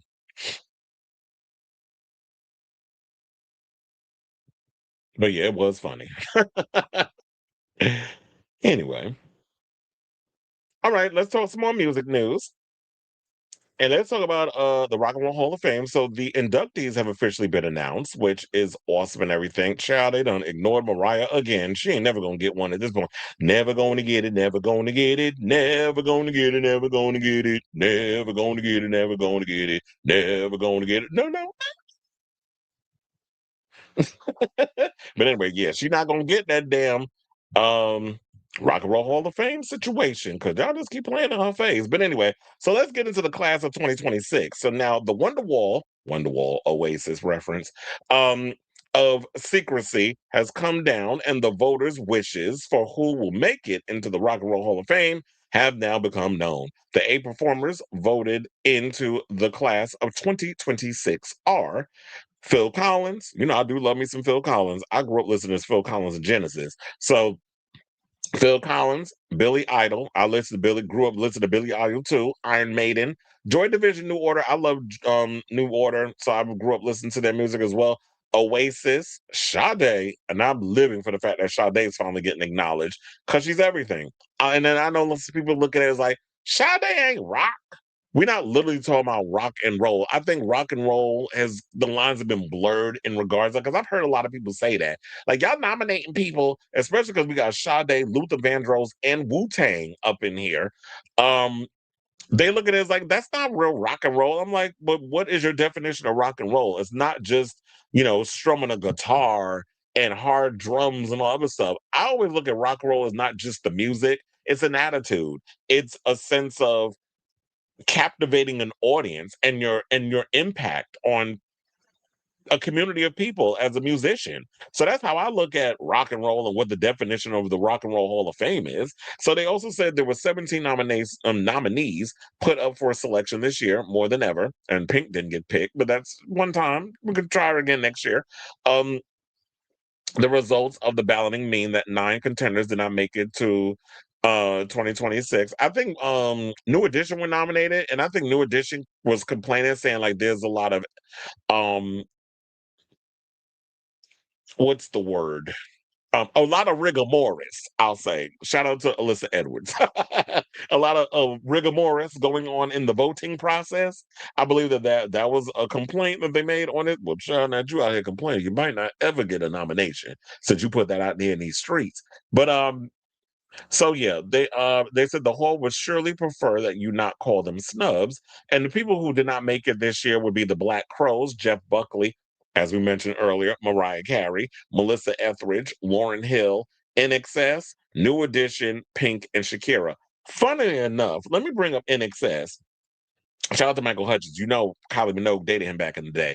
Um, there was this post I saw on Instagram. I'm like, you know what? That makes perfect sense. And you're absolutely right.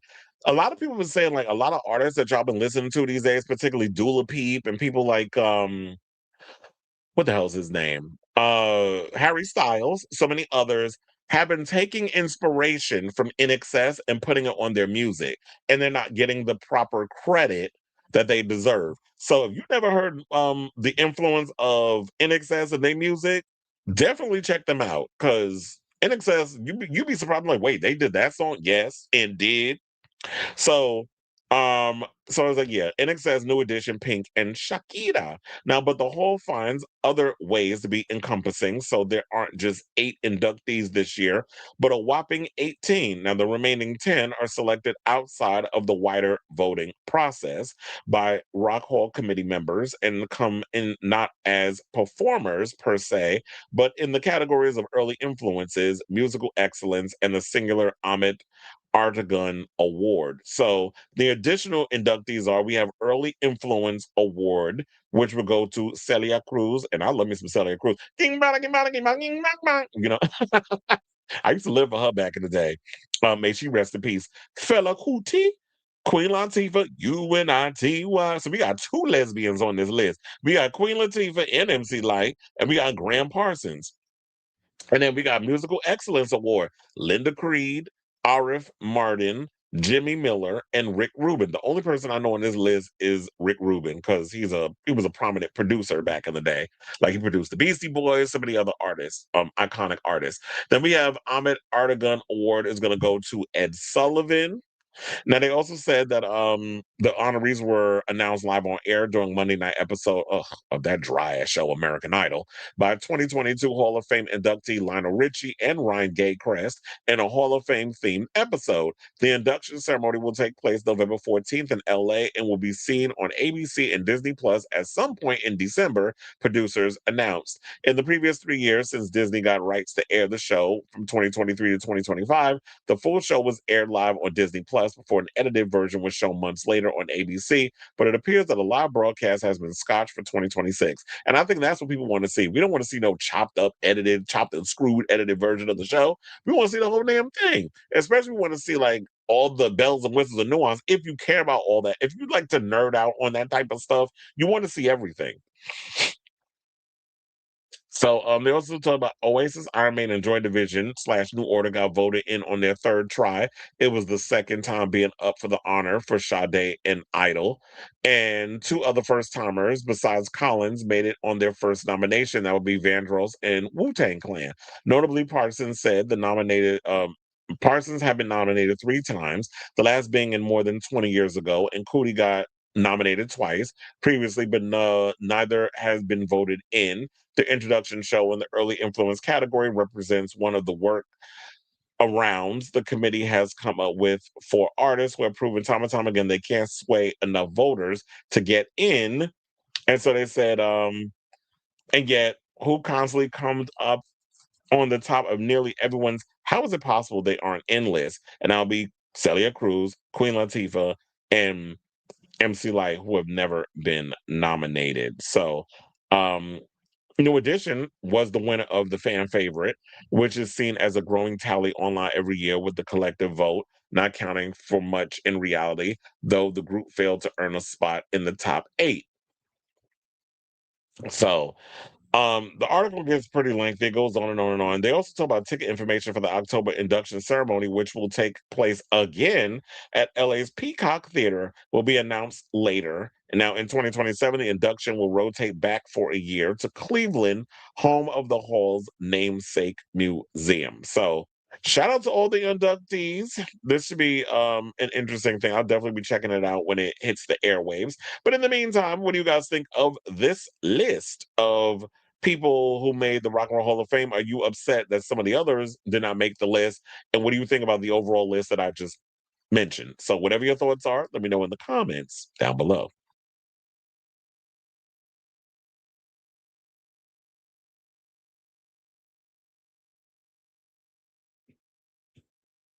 They should get Gloria Estefan to do the Celia Cruz tribute performance. I would like to see that. No, maybe y'all should do Jennifer Lopez. Remember when she did her tribute? What was that at the AMAs or the Grammys? Y'all don't remember when Jennifer got up there and did the Celia Cruz tribute? Um, Also, what was I thinking of? Speaking of which, I heard there's a Gloria Estefan biopic coming out, and who they got to play her. I'm like, I'm not mad. Rachel Ziegler. I think she's perfect for that. I like her. She's a good singer. She's a great performer. I could definitely see her playing Gloria Estefan. So if that ever actually happens, I'm here for it. Hmm. Sade hasn't not left the house in decades. Remember how we used to always make fun of the fact say like Sade come out her out of hibernation every decade because it would like always take her 10 years to come out with a new album. Now she ain't. She just probably like I'm done with music. When will she ever make new music? That's a good question. She won't. Because I used to back in the day. I wore Love Deluxe out. That album, child, I wore that CD out. Nothing screams sex, drugs, and rock and roll when you think of. But I'm happy Sade is in there, but folks forget the band itself pretty much created neo soul, especially when, and people seem to forget Sade is the band. Yeah, her name is Sade Adu, Fola Sade Adu, but Sade is the band. When she went on her hiatus after Love Deluxe, her bandmates worked with Maxwell on his, and that's another thing too. Like they keep you employed. It's like, oh, we love that music, we like that sound, we like that sonic, whatever, whatever. So I'm gonna work with them.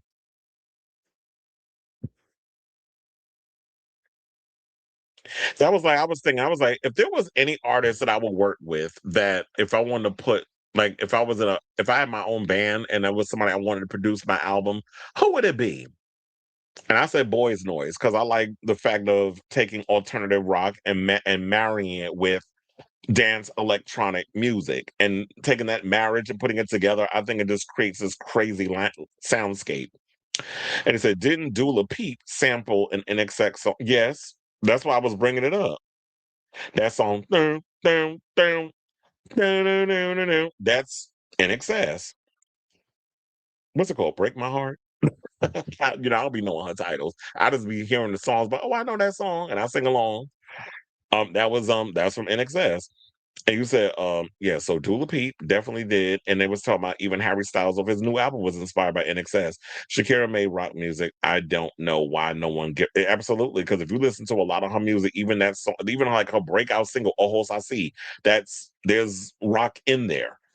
So and even when she started doing the like like when she even transitioned into doing Anglo music, there was rock in there. Don't Oh, you said "Don't Bother" was one of Shakira more rock-ish songs. As I said, she's always played in that whole wheelhouse of that. Not do a liposuction. Stole and burned Madonna's nachos and made that crusty album Future Nostalgia. Look, her last tour was lit though. I did like the last tour because I was, I worked it. Like I said, the only drug Mariah Carey screams. Oh, not Ambien, chair. Look, allegedly that was Britney's drug of choice. They say, "Oh, okay, let's not say future nostalgia," but I bet it's because of excuse me, of future nostalgia that Madonna wanted to work with Stewart again. Yeah, because look, if a lot of people are out here inspired by Confessions, which clearly that album was, and so many artists we listen to them. Addison Rae is inspired by Confessions. FKA Twigs' "Usexual" was inspired by Ray of Light and Confession. Like a lot of those type of sonic sounds. A lot of the newer generation's been inspired by that record. Then it's just like, well, damn, if y'all gonna sit up in here and try to reheat my nachos and figure out the recipe, why don't I just get with the person that actually helped me come up with the seasonings and experiment with all the like and how the gumbo is made. We get up in there and we create something else and set the trends. And that's what we need from Madonna. We need you to set the trends again because you were always that girl that was smart at taking something from the underground and bringing it into the mainstream. And yes, even though dance music is more mainstream than ever, there's still pieces of it that still embodies a bit of that undergroundness. And so you need to kind of get back into your roots. I'm going back, back, back to my roots. I don't know why all of a sudden RuPaul just popped up. And he said, well, Stewart did marry Madonna's ex-assistant, which is why they had yeah, we know about that teacher. Um, all the gays are gagged today on my social media with Madonna's. Okay, the gays are losing their shit. They're not you saying including you. But yeah, and that's why I said this is a summer record. Madonna ain't no fool. I told her she was gonna release that album in June. But then again, of course, like she had to change it because of Olivia Rodrigo. Damn you, woman. But I can't hate on my Filipino sister. So release the record when you was planning on doing it. Because I'm an Olivia fan. So yeah, we all out here. Look, it's like gay Christmas on social media today. I'm looking forward to listening to the album and dissecting it. I'm telling you, when that album drops, I'm thinking I might definitely do a whole day where we just do one specific episode on the record. We'll see how that works. I was thinking about doing a Patreon, but I was like, you know what? I don't want to be out here trying to gather more money from people. If there's no, if I could do the episode and it's about, well, you got no strikes, but you can't monetize the episode. I'm like, that's fine. I don't care about if I can't monetize it. That'll just be the one episode I can't monetize, but this is for the Madonna fans. We break down the record. All right, y'all. So now let's get back into the show. The hell was that? And let's talk about Katy Perry. So it looks like this whole situation where Ruby Rose just came out in passing the other day accusing and Ruby Rose, the actress, who's from Orange is the New Black. She was also in that horrible ass Resident Evil movie, the last one. And she's been in a couple of films, John Wick Chapter 2, a bunch of other things. Well, she came out with some tea regarding in passing about Katy Perry, saying that Katy Perry assaulted her sexually at a nightclub in Melbourne about 20 years ago, which Katy has vehemently denied. Well, it looks like Australian, I guess their version of the FBI, has now decided to step into the matter. And now they're looking into some things. And Katy, who knows how this is going to turn out? But in the words of Oda Mae Brown, you in danger, girl. So In a statement obtained on Wednesday by Entertainment Weekly, a rep for the Victoria Police confirmed that Melbourne Sexual Officers and Child Abuse Investigation Team, which is called Socket, I guess that's how you pronounce it because it's like all the, the what it, the fuck. What is the fucking word? I was thinking what it's called. But anyway, that's what it all stands for. Detectives are investigating a historical alleged SA that occurred in Melbourne in 2010. Now, the statement added that police have been told the alleged incident occurred at a licensed premises in Melbourne's central business district and that the investigation remains ongoing as of Wednesday.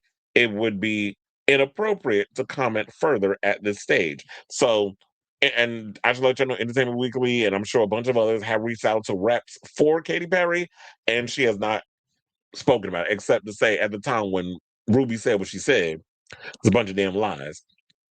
Now, over the weekend, Rose, who appeared in Orange is the New Black and Batwoman, which was a terrible show, by the way, responded to a Threads post by Complex Music Threads that mentioned Perry. The actress wrote, Katy Perry sexually assaulted me at Spice Market nightclub in Melbourne. Who gives a ish what she thinks? And that was in her response to making that little comment about Justin Bieber during his Coachella performance. So Rose then detailed the alleged assault in various comments on the site. After one user referenced Perry's I Kissed a Girl song, writing, She kissed a girl and you didn't like it? Ha ha ha. Rose alleged, She didn't kiss me. She saw me resting on my best friend's lap to avoid her and bent down, pulled her panties to the side, and rubbed her disgusting coochie, she said the V word, on my face until my eyes snapped open and I projectile vomited on her. In response to the initial allegation, a rep for Perry told EW on Monday the allegations being circulated on social media by Ruby Rose and Katy Perry are not only categorically false, they are dangerous, reckless lies. Because when you say this out here, you already know how cancel culture and all that other stuff is. I don't believe in cancel culture. I believe in accountability culture. So people who need to be held accountable for the things that they do, that is what we need to be focusing on in this situation. It's like, you're canceled. First of all, people are not sitcoms. They're not a show on your favorite streaming service or your regular TV show that when you don't watch enough of the episodes, they're like, canceled. You can't cancel a person.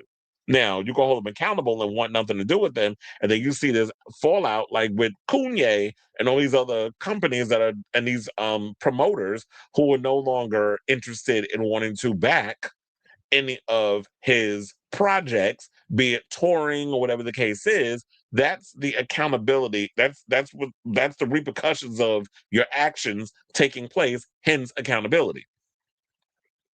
So the rep continued, alleging that Miss Rose has a well-documented history of making serious public allegations on social media against various individuals, claims that have repeatedly been denied by those named. Now, of course, because if you're accusing somebody of something, they deny it. Of course, they're gonna deny it. Like, what the fuck? If you were accused of abusing somebody, I mean, Eric Swalwell denied doing what he did, but then eventually stepped down as, for running for Senate or governor. No, it was governor. And did he leave Congress too? So people could deny things till the cows come home. But if there's truth in what you did, eventually it's gonna come out. So obviously if somebody's accusing something, you're gonna say, I didn't do it, even though you might have. Now, while Perry hasn't directly addressed Rose's allegations herself, she shared an image of her 2013 song "By the Grace of God." Oh Lord, here we go. With to her Instagram story on Tuesday with the caption, "I love you." Loving. Who you loving? Who you want to be hugging? Was that for Justin Trudeau? Now, Perry has been accused of sexual misconduct in the past, particularly by her Teenage Dream music video star Josh Claus, who alleged that Perry pulled his pants down to expose his penis in front of other people. So she has a habit of pantsing people. She likes rubbing her lips, and I'm not talking about the ones attached to her face, on other women's faces. Allegedly, she got inappropriate with Justin Bieber. Wasn't there something that came out from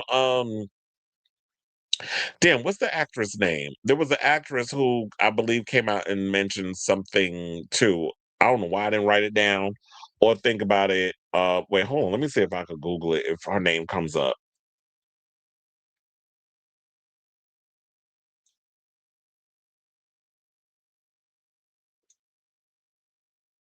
Like I said, and I had to put not Ruby Rose.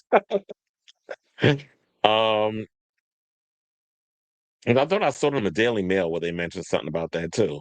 So, but if y'all know who I'm talking about, oh, Anna Kendrick. Wasn't there a situation that happened with Anna Kendrick? Because she said Anna Kendrick once claimed that an aggressive. Wait, hold on. Let me see, because I got to click on it. And I might have to pull this up. Hold on. We say Anna Kendrick says Katy Perry. Oh, she finger banged her cleavage. Hold on now. Now I can pull this up. And I was just looking for this by accident, but I was like, wait a minute now, because I remember I saw something about Anna Kendrick, but I found the clip. We're gonna play the clip. If you don't come back and talk, please hold. I've never been around so many. Katy Perry finger banged my cleavage. It was a weird night. She's very mature. Paint the scene. So you're standing still and Katy Perry walks by and I have met her before, and yeah, she's like that's her thing. Yeah, you know, she's aggressive. I like it. Okay. Okay, so basically what she says is that Katy Perry is somebody who's notorious for doing inappropriate things to people that I guess she's friendly with. And while that's cute, and to be honest, I feel like Katy Perry is the type of girl that gives frat boy energy. Like she does a lot of things that young boys do, like okay, you moon somebody or you pull their pants down, you pants them, or you do something inappropriate, or you like stick your finger in your mouth and put in their ear. Like she kind of gives that. But then you also have to read the room and realize that not everybody is up for those type of shenanigans. And you do that to the wrong person. Because let me tell you, when I was younger, I used to do something like that. I used to go around pantsing a lot of my friends and do all that crazy frat boy shit. But you got to realize that when you come back to this day and age, you got to watch what you're doing out here because people will. But then I'm just trying to figure out how do I handle this because now then it's gonna be like, well, people come out bring something up 20 years ago. Is that still valid? Where it's like, okay, you did something like that versus now if you was out here SAing people and literally like being inappropriate, holding people down and forcing your genitals in someone else's genitals. I feel like there's levels to the harassment and the assault in a lot of these situations. So this is like a little slippery slope type situation that we're dealing with at this point. And then she went on to say, well, Katy Perry went and said something that I think we live in a world where anyone can say anything. This is what she said to The Guardian 2020 after news of Claus's allegation broke. I don't want to say guilty until proven innocent, but there's no checks and balances, and there's no investigation of what it is. She also said, I don't want to add to the noise. I want to add to the truth. The publication noted that Perry inhaled after being asked if past allegations were true or not and said, I don't comment on all the things that are said about me because if I chase that dragon, it would be about true and falsing my whole life. It's distracting from the real movement. And so then it also says something costume designer and Perry associate Johnny Wujek wrote on social media at the time of Claus's allegation that he was not about to let you make accusations against my friend like this. Katy would never do something like that. We all know about your ongoing obsession with her since the day of filming that video. You were writing her music and planning an imaginary future with her. It's not okay to do this to people who have done nothing but uplift and inspire others. And I'm sure some people will say that, well, yeah, birds of a feather. Because remember, once upon a time, she was married to Russell Brand. And we heard the tea about her. Russell Brand is so annoying. I don't know what people say in him. I never thought he was funny. Quiet as his kept. I always thought Ali G, well, you know, the actor the comedian that played Ali G was funnier than some damn Russell Brand.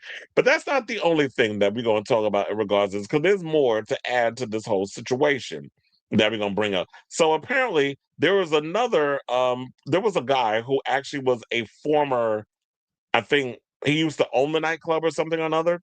There, he was the ex-manager. I had to think about what was his actual title. So the ex-manager of the nightclub that this incident happened at is actually speaking out on what they're saying, well, you know, what allegedly transpired 20 some odd years ago. So Katy Perry and Ruby Rose reportedly had too much to drink the night the latter was allegedly SA'd in a Melbourne, Australia bar more than 15 years ago. They were drunk. They were paralytic. They weren't paralytic or anything, just like any other person drinking at a nightclub. This is what former club manager of Spice Market um, told the Herald Sun on Tuesday. They came in together. They were also with Katy's hair and makeup girl and another guy who was friends with Ruby. According to the businessman, the night turned into a security nightmare with 600 people at the club. He claimed Perry at one point was allegedly right in the middle of the mosh pit.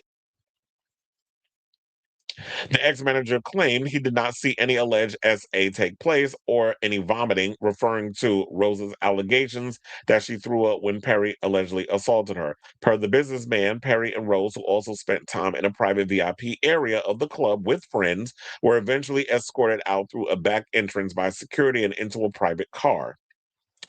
Being conscious of them both being public figures, we didn't want someone taking photos of them drunk like that. We always protected them as much as we could. Now, reps for Perry and Rose did not immediately respond to the comments of this because it's coming from page 6. So, look, at this point, Perry's denied doing his things. The John Wick Chapter 2 star said that this stuff happened. I don't know what the end game in all of this is. Like, this is all coming out. What is the end game in all this? Do you want Katy Perry's career to be in the toilet? I mean, quiet as it's kept. Nobody's buying her music anymore. But she could still be out here relatively touring and stuff because people still live for her live performances. But the music ain't music no more. People kind of like just dismissed her after the whole Dr. Luke situation. And that's another thing, too. We were sitting there talking about she was married to Russell Brand, being accused, who's also being accused of assaulting women, and those allegations are ongoing. Her defending Dr. Puke and actually working with him on this recent album 143, which flopped, and and then going on that dumb bitch Alex Cooper show, who's a horrible interviewer, and Alex Cooper not following up on a lot of the questions that she was asking and the answers that Katy was giving when asked about working with Dr. Puke. I'm like, what? You didn't even answer the question. You just did this whole beat around the bush thing and didn't even get to answering the question. And that's what y'all always got to focus on. When they start doing that little dance with the mouth, all that word salad, and then you take a moment to like let it set in. Like, bitch, you didn't even answer the question. Like, what's the reason? Why you, I mean, talk about flowers and all this other bullshit. I don't care about no lollipops, rainbows, and daffodils and daisies. Why did you work with a damn man who's been accused of assault from another pop star named Kesha? So that's what we want to know. So in the meantime, I guess we're just gonna have to keep abreast of this story as it develops. There's nothing really that I guess I can add to it except for just what I just said. It's her word against, well, Ruby's word against Katy's, and Australian police are investigating, and then I guess we'll just wait until see what conclusion they come up with, and then we'll talk about it when we cross that bridge. So I say all this to say, what do you guys think of this story? Do you believe what Ruby had to say in this situation? And me bringing you the evidence, do you think that maybe Katy might be a culprit in this situation? Or is she just like a girl who likes to frat around and just do inappropriate things to her friends? Whatever your thoughts are, let me know in the comments down below.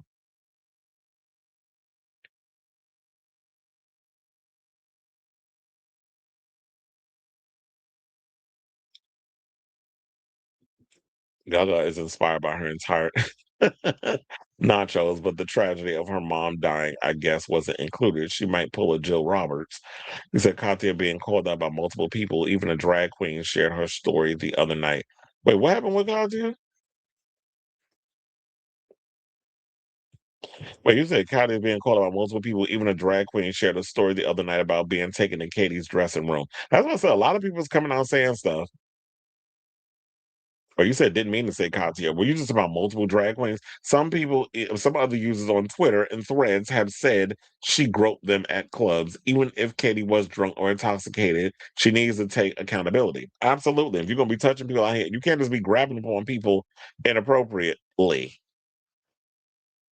Yeah, I saw that clip of Anna Kendrick the other night. That's what I'm saying. When you out here dancing and sweating and having a good old time and drinking, you know that coochie is funky. It ain't smelling like a bed of daisies. It's probably smelling like must. And I'm like, I want your musty vagina on my face. I mean, even though in my private time I eat pussy, I don't want your pussy on my face. Unless it's you want me to go down on you. Child, speaking of going down on people, I can't wait till we get to that Lou Pearlman story regarding the boy band stuff. Cause child, I gagged over some of the allegations that was coming out of that what is it, the docu-series. I know she named her album One of the Boys, but she probably did. She probably is kind of one of the boys in a way. She kind of gives tomboy. But like it was stated before, she has to take accountability for the things she does. Like not everybody is here for the shenanigans. Of course she's going to deny it, but if multiple people are saying the same thing, there's probably some truth there. I remember telling you 2 years ago that Gaga and Katy were both in similar states in their career. In 2024, Gaga had an emancipation with Mayhem, and Katy became a solidified has-been with 143. Okay. Gaga said that Luke were. Ooh, and you think that she would probably be protecting him? Because I feel like um, if another artist came out and said that they were accusing you of abuse, and you kind of just like dismissed it, and you were also abused, why would you protect your abuser? Yes, because we're gonna talk about it.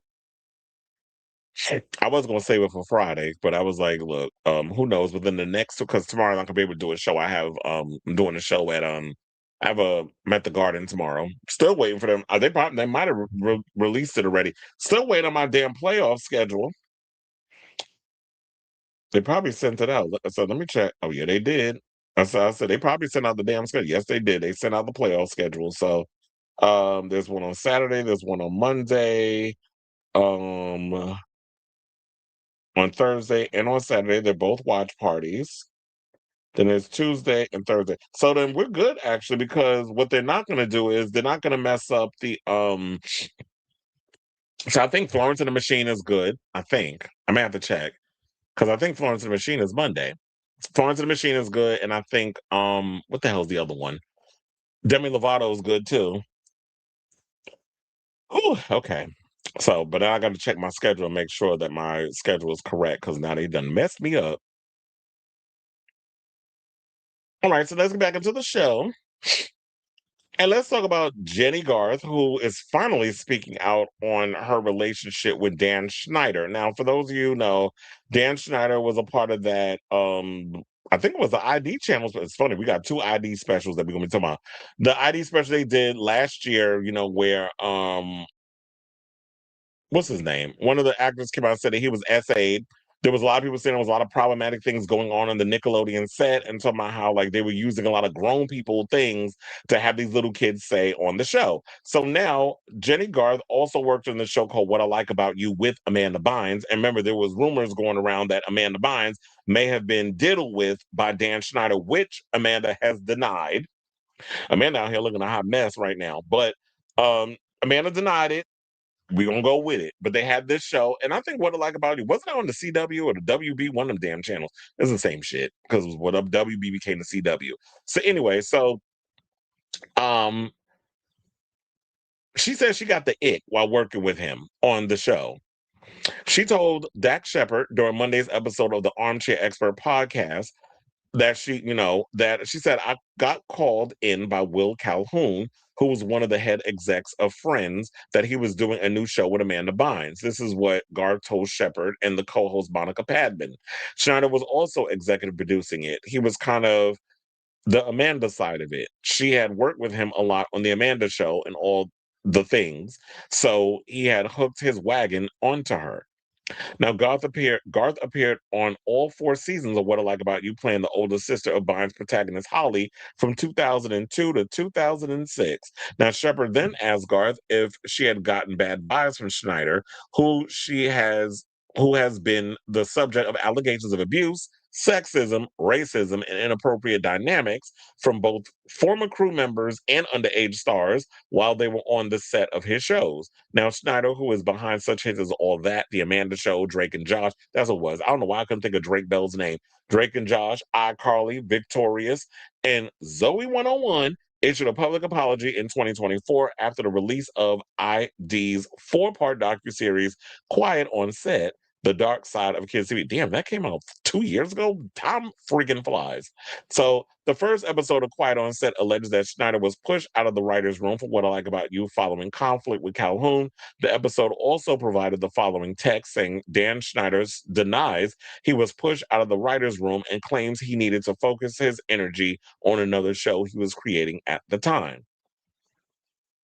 Responding to Shepard, Garth admitted she had gotten bad vibes from Schenider, adding that it was to the point where I said to Will, like, I would rather just communicate solely with you. I trust you. I think that you have my best interests in mind, and I don't feel that way with your partner. So I'd rather just be with you. And he was like, no problem. And I think that comes from, like she said, that Dan coming from Nickelodeon and Amanda coming from a Nickelodeon, he hitched his wagon to her.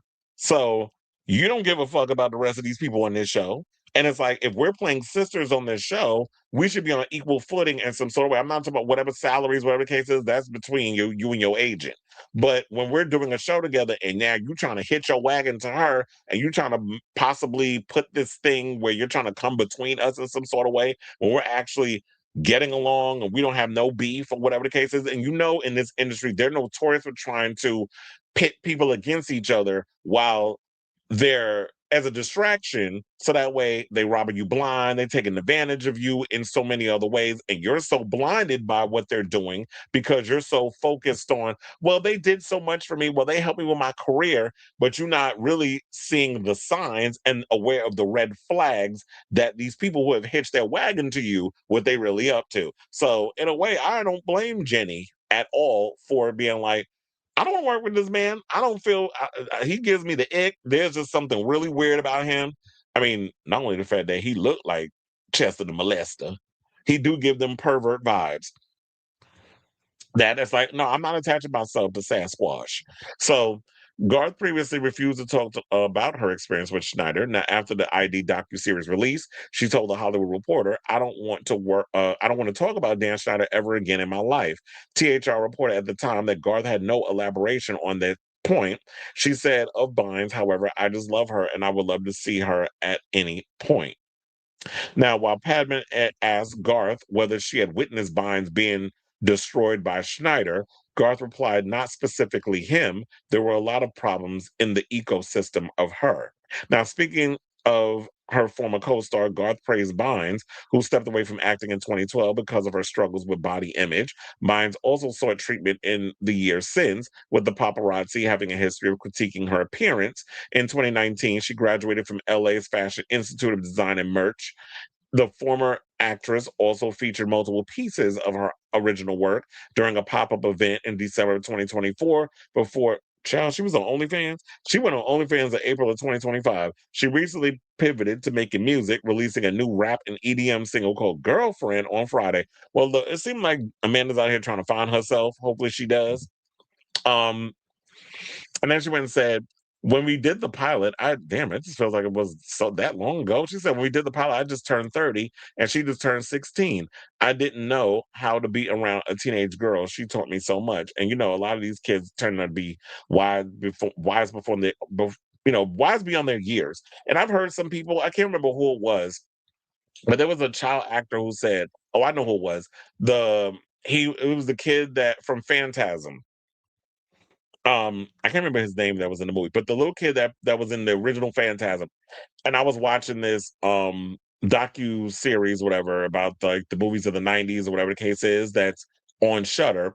And he was saying that he said, I wouldn't recommend, and I've heard a lot of people say this, I would not recommend any child becoming an actor at such a young age because of the things that they have to deal with, the insecurities and a lot of how the industry treats young people and being taken advantage of and all those things. So he said, I wouldn't even recommend being a child actor. And there's some people who make it out, but then there's some people that just become so emotionally fucked up from what these grown people be doing.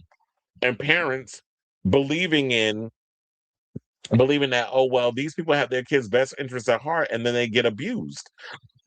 Like when we talk about this boy band Confidentl coming up, and then on top of that, Gloria Trevi, prime example, where she was trafficked, where it was like as a young age, her parents, a lot of parents believe that they could just let their kids over these adults and they have their best interests at heart, but these adults are perverts and traffickers and pedophiles and all these other things, and they take advantage and sex and then trafficking your kid. You don't even realize it, but you looking at it as like, oh well, they're helping my kid with their career, but they're up in here flat out abusing them, and you have no idea what's really going on. So there's a lot of people in this business particularly, you have to watch out for.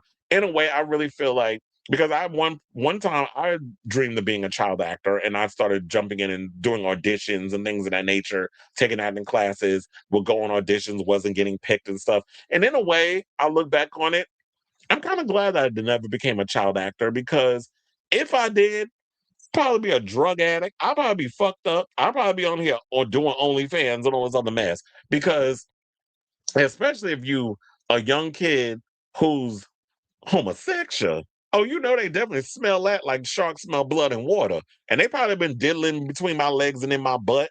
And I'll probably be a mess too, being violated by these grown people. So in a way, even though I did have particularly strict parents, I do think that in a way they would have been naive to the sense of like, well, these people understand the industry. I trust them, even though there is a strictness that comes with the parents.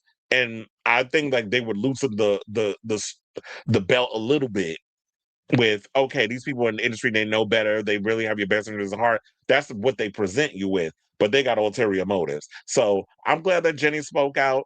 And it's funny how she decided to wait until we ain't give a good goddamn about this whole Dan Schenider situation to bring it up.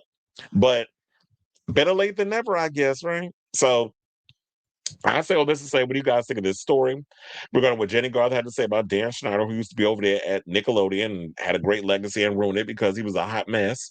And whatever issues he got going on in his brain, he decided to bring that over on the kids. So whatever your thoughts are, let me know in the comments down below.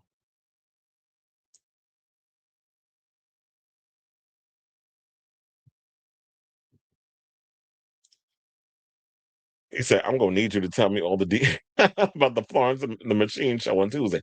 Oh, yeah, because I did tell you I'm working Florence and the Machine. So, but I got to look at my schedule because I know Florence has 2 shows. I think it's Tuesday and Wednesday. And Friday is Demi Lovato. Why don't say Katy impersonated and made fun of Florence Welch on SNL a decade ago, and now Katy is the most dog-piled on pop star. hmm Gigi says, "Hey y'all." Yeah, quiet on set. Okay, so now let's go from one ID channel docu-series to another.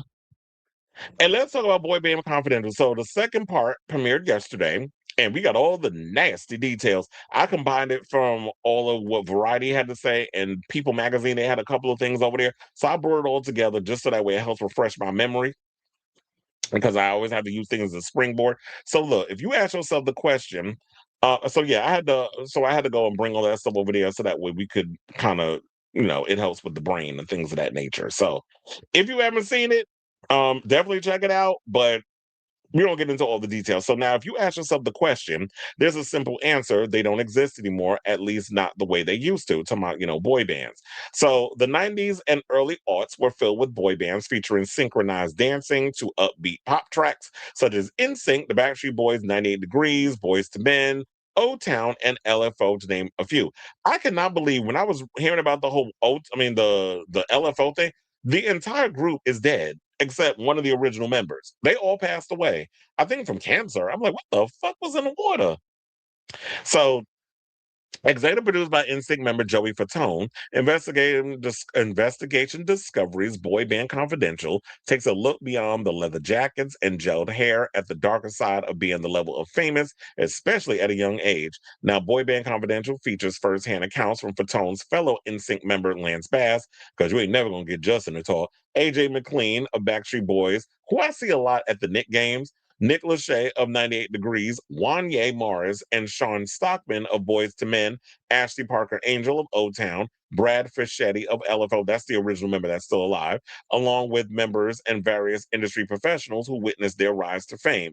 From the industry's systemic exploitation of young men to the tragic deaths of various band members, there's much to discuss in Boy Band Confidential. So one of the things I got into was the death of Boys to Men tour manager Khalil Roundtree, where they said in 92, Roundtree was their tour manager. He got pow-powed during the group's Too Legit to Quit tour. Now, I can't believe, of all things, how y'all getting pow-powed at an MC Hammer tour? There was nothing gangster about MC Hammer. But the thing was, remember when MC Hammer tried to go gangster rap at one point? Because a lot of his MTV Kids Table, Can't Touch This Dude, like all that poppy type stuff that he was doing, it was starting to kind of go downhill. So then he tried pumps and a bump, pumps and a bump. That he was doing that, trying to do all, and it was like, sir, what is this?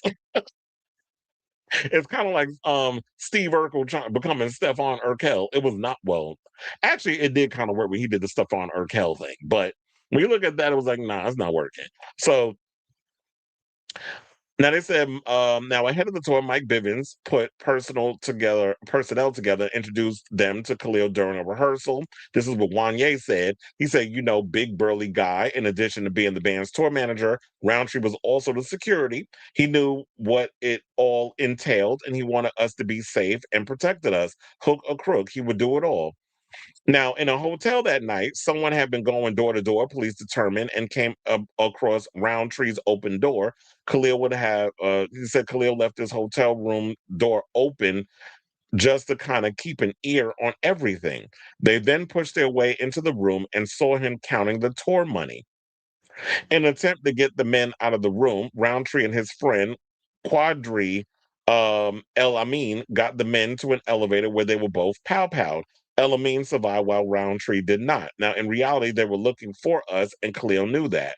Because that happened to us, we had people sneak into our dressing room and stuff like that. So he really was our protector. So it was like, yeah, if you, I mean, I understand you want to keep your ear open to make sure things is going on, but when you count money, you need to have that door closed so that way nobody's coming up in there and trying to like rob you, which they was trying to do.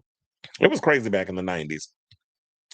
And then they get into AJ McLean coming out and saying that he was the original Backstreet Boy. Now, Nick Carter, as y'all know, Nick Carter, Howie, AJ, Brian Luttrell, problematic ass, and vocally challenged ass now, and Kevin Richardson were all hand selected as members of the Backstreet Boys because Lou Pearlman did hold auditions for the band and they all got picked. But to most people who don't know this is the fact that AJ came in first and went to Pearlman's home and sang for him and got signed on the spot.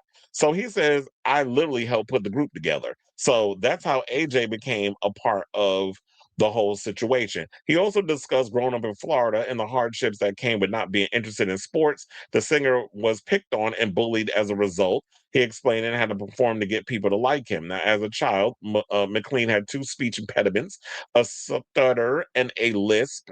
And in his first local theater production, he was cast as Dopey in Snow White and the Seven Dwarfs because the character doesn't say anything, he recalled. So that's how you find out by accident if you're a performer. And look, AJ having the last laugh 30 years later, and the Backstreet Boys still together out here selling out shows, doing a residency at the Sphere, and making millions upon millions of dollars while Justin and his ego won't even come back to NSYNC. Then in the thing, they got into the boy band shift and Boys to Men feeling that shift. So as the Backstreet Boys and NSYNC, you know, they started gaining popularity because it took them a long time to finally break big in America because they were, and we'll get into when the fact that nobody in the US would not play the Backstreet Boys and stuff because they were grinding for 10 years before they finally hit it big. They were going over to Germany, they were going to all different places where that type of sound was really starting to pick up. But in America, it was all about gangster rap. It was all about like, you know, Jodeci and Boys to Men and those type of groups. It was all about the black R&B groups, Guy, you know, those type of groups. But anyway, so yeah, So, as the Backstreet Boys and NSYNC gained popularity in the early and mid 90s, members of Boyz II Men recalled the moment they knew the industry was shifting away from them. In 1995, the group had their hit songs One Sweet Day with Mariah Carey. That year, they were nominated for 6 Grammys and won none of them.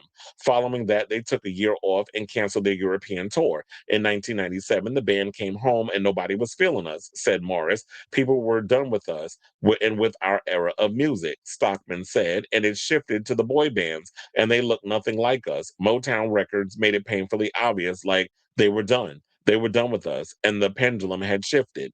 Now, instead, it was predominantly white boy bands that started to get attention from fans and the label. 98 Degrees were the first white band to be signed to Motown, and they were given the song Invisible Man. Turns out it was submitted for Boys to Men, said 98 Degrees Nick Lachey. It was as if they wanted to do black music with white faces, says Stockman, who doesn't fault 98 Degrees. They were just kids trying to make it too.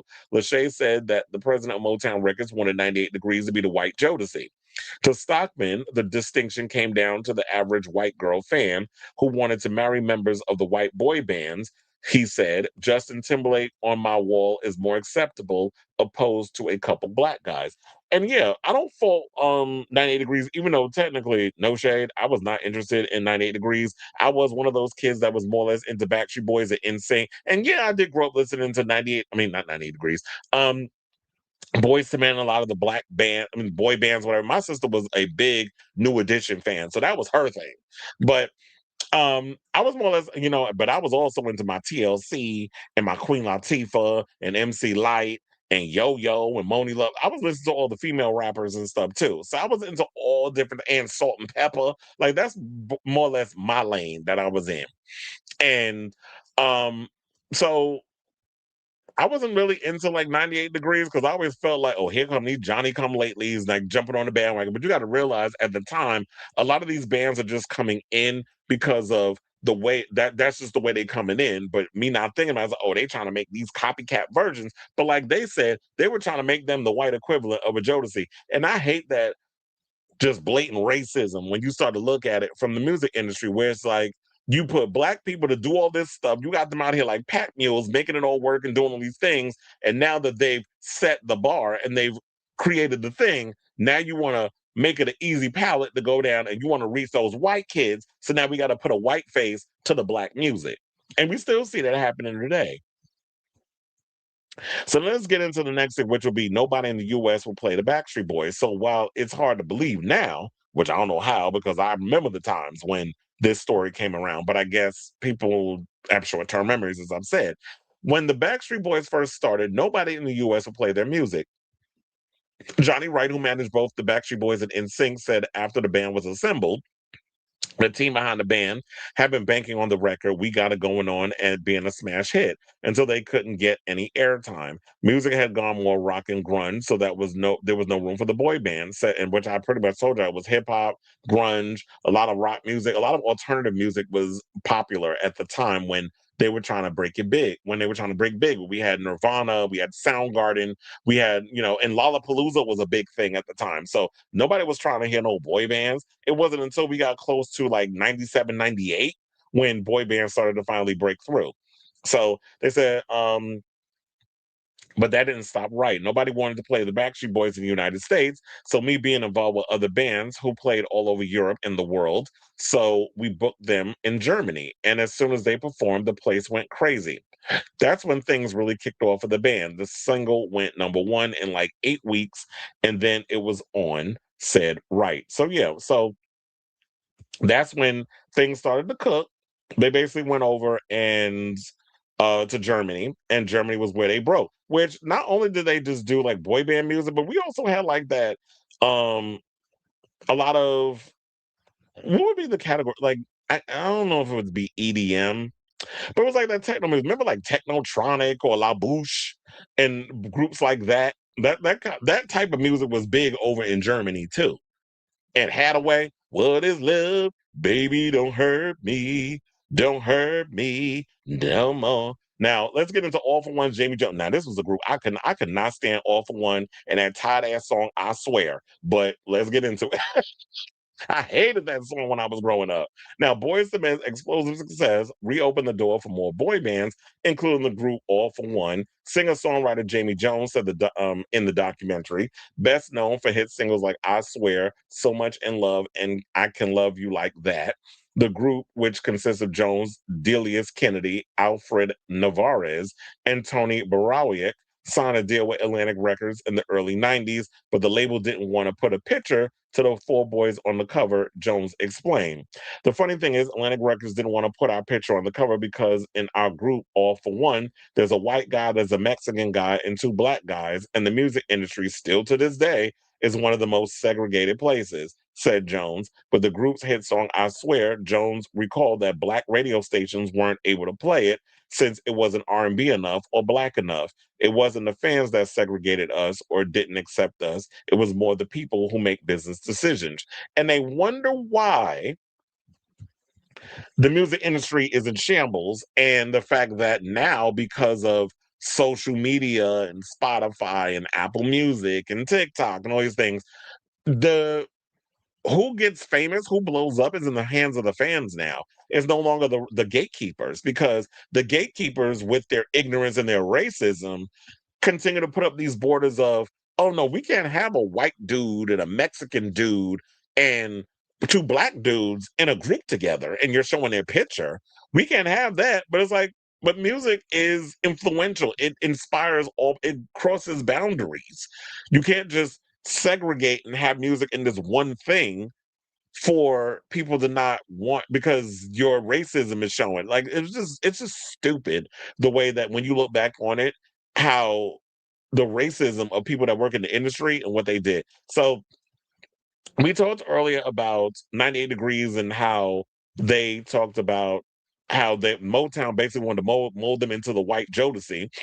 And they were saying that he was trying to give us that in a crash course. Hey, I want you guys to go to black churches in Harlem on Sunday. Lachey said, as Motown tried to mold them, it led to them questioning why the label was trying to make us into something else.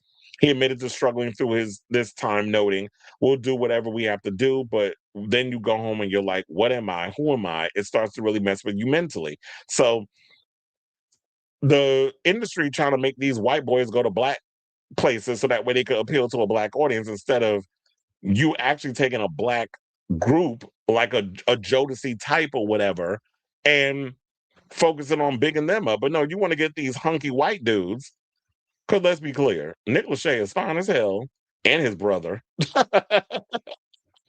And Jeff Timmons. Jeff Timmons, child, you can that man was fine as hell. But and then they had the other guy. But the other three in the group, they was all cute. So when you up in here trying to play up this whole situation, and you, of course, you got the Lachey brothers shirtless. Well, not the Lachey brothers. You had Nick, who was always shirtless. And I remember my friend Ari Goldman, he rest in peace. He did make something about the whole boy band thing. And once upon a time, he used to do jingles and stuff. Like before he became an independent pop star or whatever, he used to do jingles for like Diana Ross. I mean, sing back up for Diana Ross and do jingles for like Cabbage Patch Kids and all that other stuff. He said, like, I don't particularly like the boy bands, but there's only one that was in that group that was fine. And he, of course, chose Nick Lachey. Because Nick Lachey, yes, that man, even though I didn't like him on that show with Jessica Simpson, he is good looking. Him and Jeff was the hunks of the group because they was the ones always without their shirts on.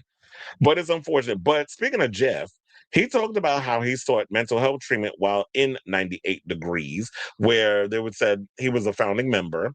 He recalls being told that, or he said he felt like he was the weakest link in the group as they became popular. He said he didn't feel good about himself. He didn't feel good physically. He couldn't sleep. His head wasn't right and was going through mental health stuff. He was feeling worthless, and he didn't think that he can handle all the pressure that was coming with being a famous boy bander or pop star. And that's, the pressures of the record labels and all that shit they like to put on a lot of people who just want to live their dream and become famous and sing and make millions of dollars and have all the girls throwing their little panties at them and all that other mess. The stuff that comes with being a boy bander.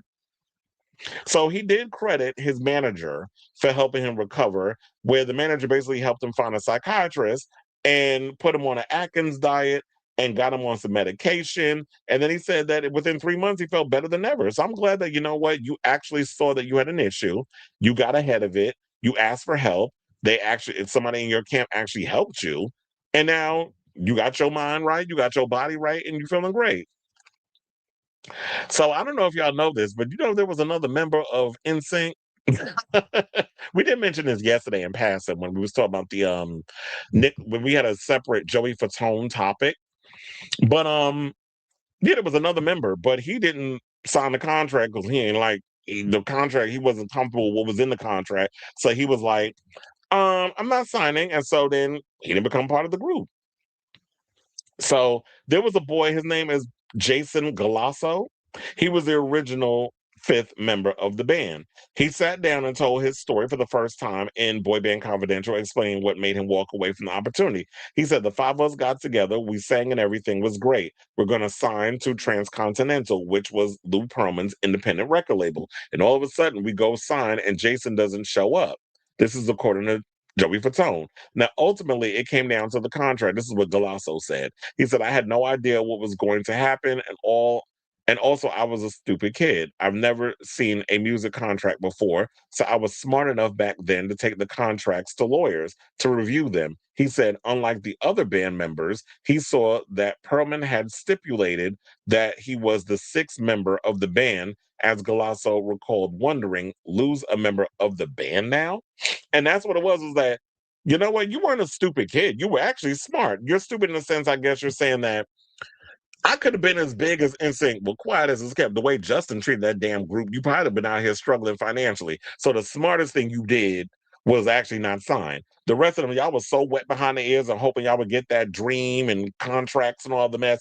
You ain't, I'm like, yo, big back ass is not a sixth member of this fucking group. So I don't even know why you're getting a piece of the pie. The piece would be from us doing the training, the vocal training, the dance training, and all else, being able to sing and dance at the same time, which you had to be able to do back then, and all the other stuff that you're providing for us to become these big pop stars. When we hit the road, when we start selling CDs, and because we're a part of your label, then you can start getting a piece of what you're supposed to get from it because you helped us get from point A to point B. You don't sign yourself as being part of the member of the group when you ain't in the studio singing with us. You're not out here in that damn aircraft, which they was using to practice on ad nauseum the dance steps. So how the fuck you signing your name on this shit? So he was right for not signing. I mean, unfortunately, you didn't get to accomplish. You didn't get to make it in the industry, but at least you got your integrity at the end of the day. And integrity is free. You know, a lot of people out here walking around, and you see it like, well, all the stuff I was talking about, like how they feel like they're soulless, or they were trying to they're going through identity crisis, mental health issues, all that stuff because of the ongoing pressures. At least you still had your dignity with you, and you still had your pride and all the other mess. So now, for both NSYNC and the Backstreet Boys, Pearlman had a contract where he not only got 51% of earnings, which is crazy, as their manager and record label, when you should be getting at least 10%. 51%, that's crazy. And record label, but an additional 1/6 of the band's 49%, right said. As McLean said, no one stopped to think, you boys probably shouldn't sign that until somebody gets a lawyer for us. And yeah, that's why I always tell people, don't get the lawyer of the company. Like if you went to Universal Records, if you went to, well, yeah, if you went to Warner tomorrow, if you went to any of the record labels, Reprise or whatever, any of the record labels tomorrow, and they sent their attorney in there, entertainment lawyer, to come in and look at the contract, they work for the company. They don't give a damn about you. They're going to tell you a bunch of bullshit in your ear, and like a fool, you're going to sign it. Get your own entertainment lawyer and have them look it over. Never use their stuff because they don't work for you. They work for them. So they're gonna have their best interests because they still getting a cut at the end of the day. So you got to be smart with this. And I think a lot of times, and when I was a kid, I used to read a lot of books on record labels and deals and things of that nature and contracts. So I always knew what to look for. Now, they said at the juncture with NSYNC, it didn't feel right, so I didn't do it. This is what Galasso said. He went back to college, got his degree, and has been working in the mortgage business ever since. And look, but you working in the mortgage business, you making way more money than a lot of these people are in the music business. At least you ain't being out here being a slave to these labels.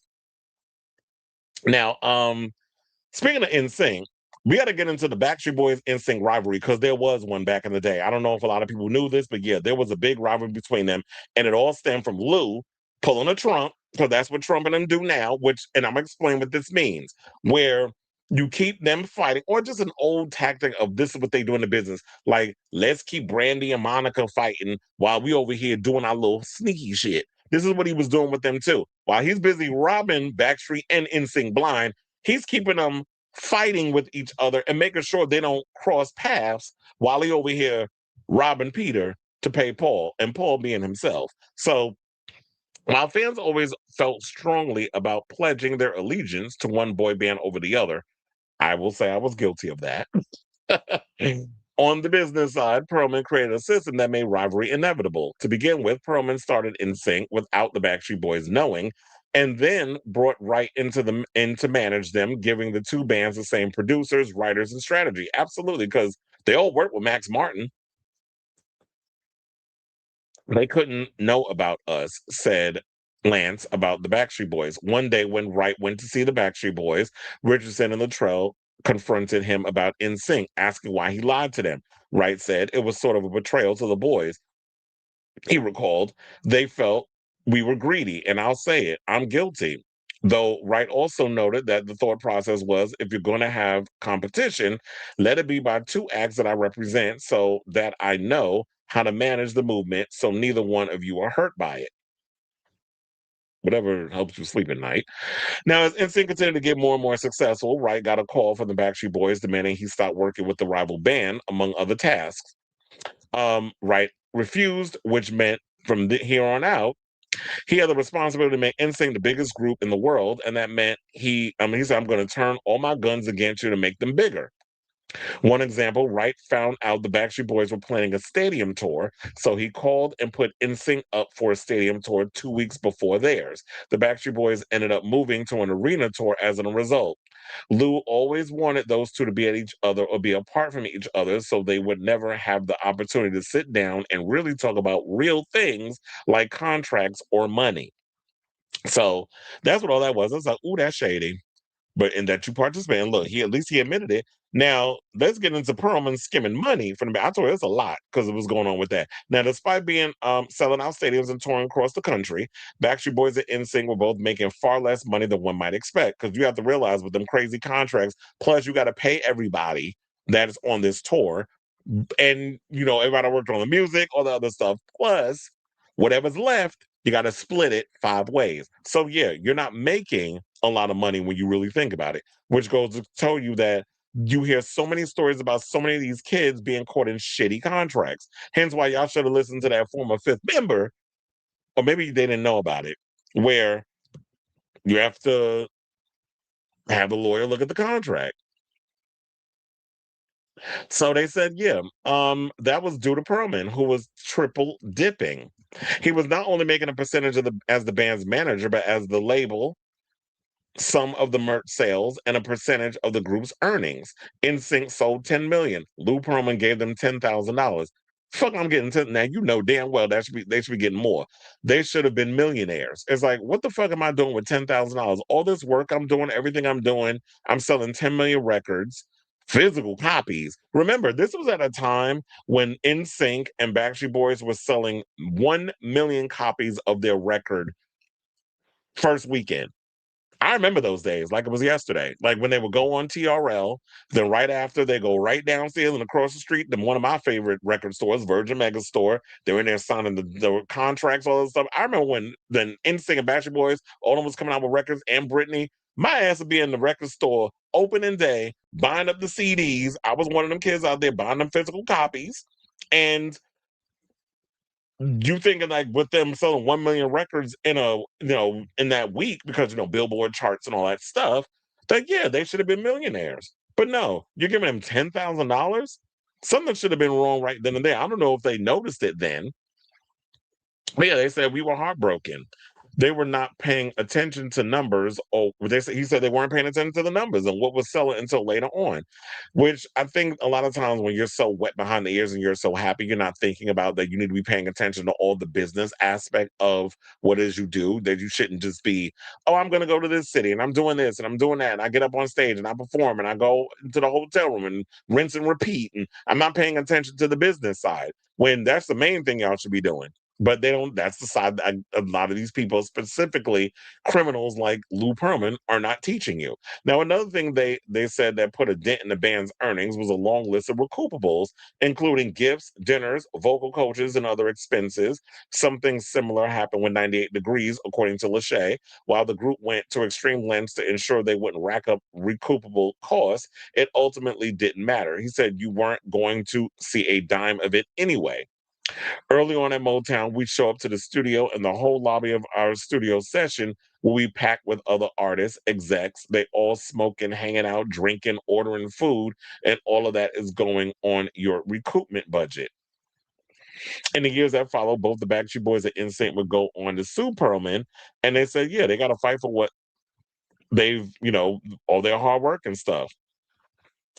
Now let's get into the greasy side, which is Lou Pearlman being a damn pervert. So Stephen Mooney, who worked as Lou Pearlman's personal assistant and lived in the music mogul's house for a time, revealed that Pearlman would often walk into the boys' rooms in just his underwear and talk to them while they were in the shower. LFO member Rich Cronin, who publicly accused Pearlman of assault in 2007, warned both Mooney and O-Town's Ashley Parker Angel about Pearlman's behavior, telling Mooney, watch the touching because that will progress. Now, Pearlman also asked Angel to move into his house, telling him he was going to be the Nick Carter or Justin Timberlake of the band. Sidebar, y'all think he touched Justin? Just wondering. Now where was I? Because I lost my place.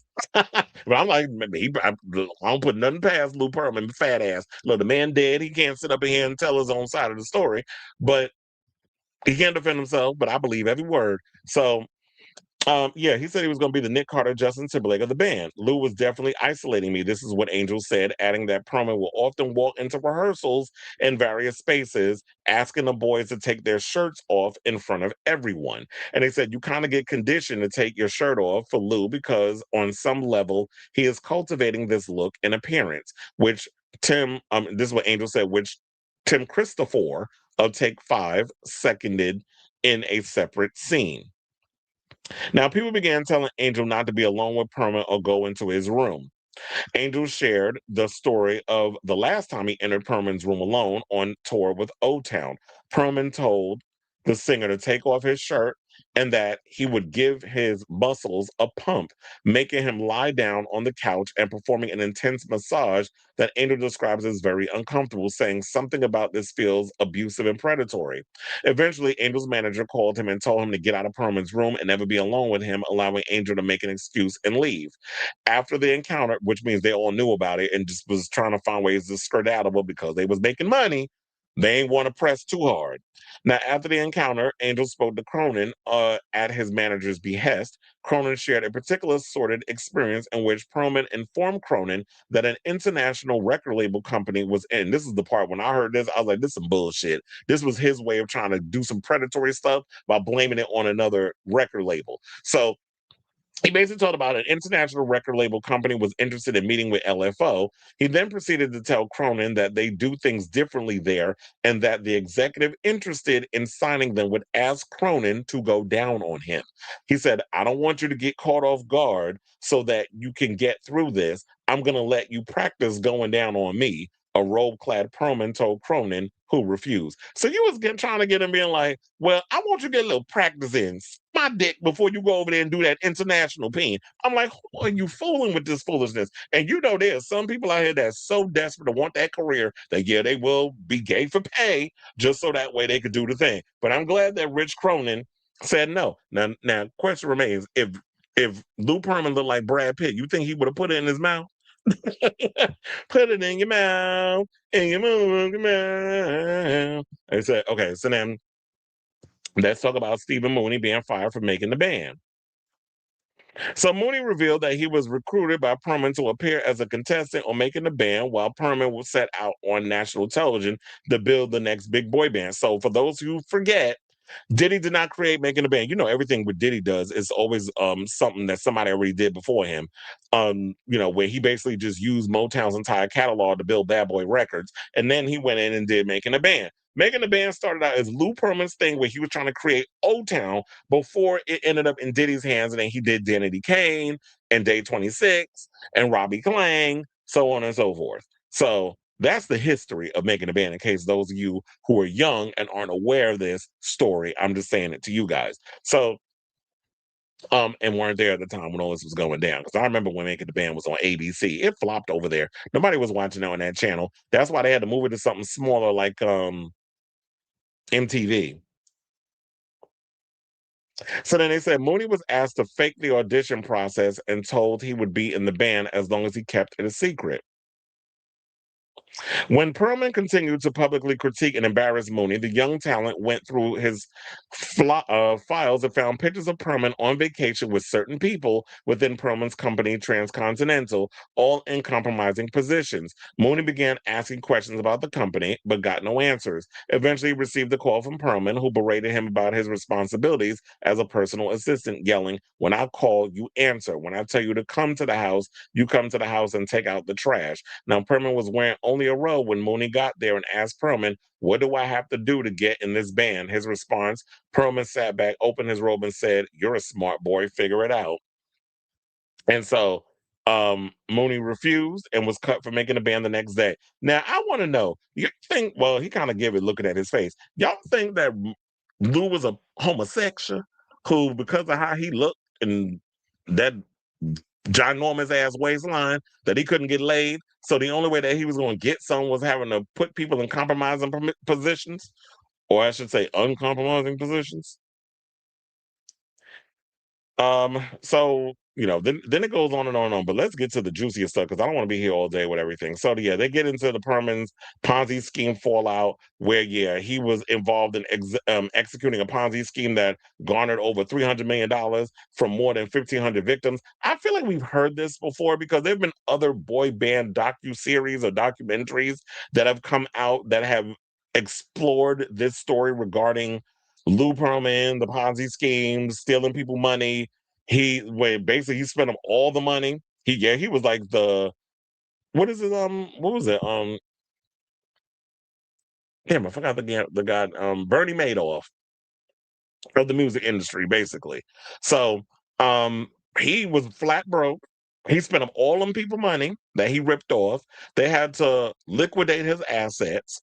The estate was auctioned and sold off, including Take Five's likeness. And it was talking about that they don't own any of, Tim Christopher basically said the recording of my voice, they don't own it. They don't know who does. They said if you stream the album 100 million times on any streaming service, I don't get any money. And just so y'all know, in case you didn't know, but you need a reminder, Pearlman died in prison 10 years ago in 2016. So, and he only served 9 out of the 25 years of his sentence. It's funny, he went to prison for the Ponzi scheme and not for being a sexual abuser.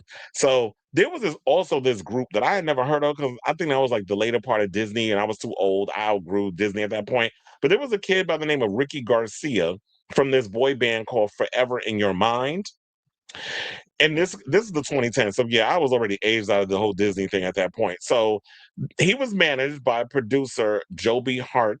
I think it's Hart or Harte because it's spelled Harte. So we'll just go Harte. Who landed them a deal with Disney and which included TV show and music, as a lot of the bands in those days did. They did TV, they did music. It was very Partridge Family back in those days. So as the band gained popularity and began touring, Garcia's mom trusted the scene. And I was talking about this too, is that his mother trusted Harte enough to look out for her son. Harte also paid for the duo's rent and helped them out with the bills, blurring the line between what was personal and professional. So when you start doing that, which means he had a plan all along. I pay the bills, I'm helping you out, I'm doing all these things. You gain the trust. The mother's like, "Oh, well, he's helping us out. We're struggling, blah, blah, blah, blah, blah." But he's got ulterior motives. And let's get to the ulterior motive. So the group plus Harte headed to Catalina for a week to work on music, where Harte piled them with alcohol or plied them with alcohol. The band's other members remember seeing Harte take Garcia into the bathroom and locking the door. They said, "It was my first time getting blacked out drunk. I was in and out of a daze," recalled Garcia. "When I woke up in Catalina, I was completely naked under the covers, and Joby came into the room smirking at me like it was a funny thing. I came to find out that Joby bathed me." Garcia had no memory of the incident, saying Harte could have done anything. The pattern continued. He said, "I like the party lifestyle. I'd get sick," and he'd say, "Okay, you can take a shower," said Garcia. And then he'd come in the shower with me because we were buddy buddy. But there was just moments where he'd touch me down there, and he would try to. I would freeze up. I didn't know what to do. Didn't want to make a situation uncomfortable for both of us, so I just went along with it.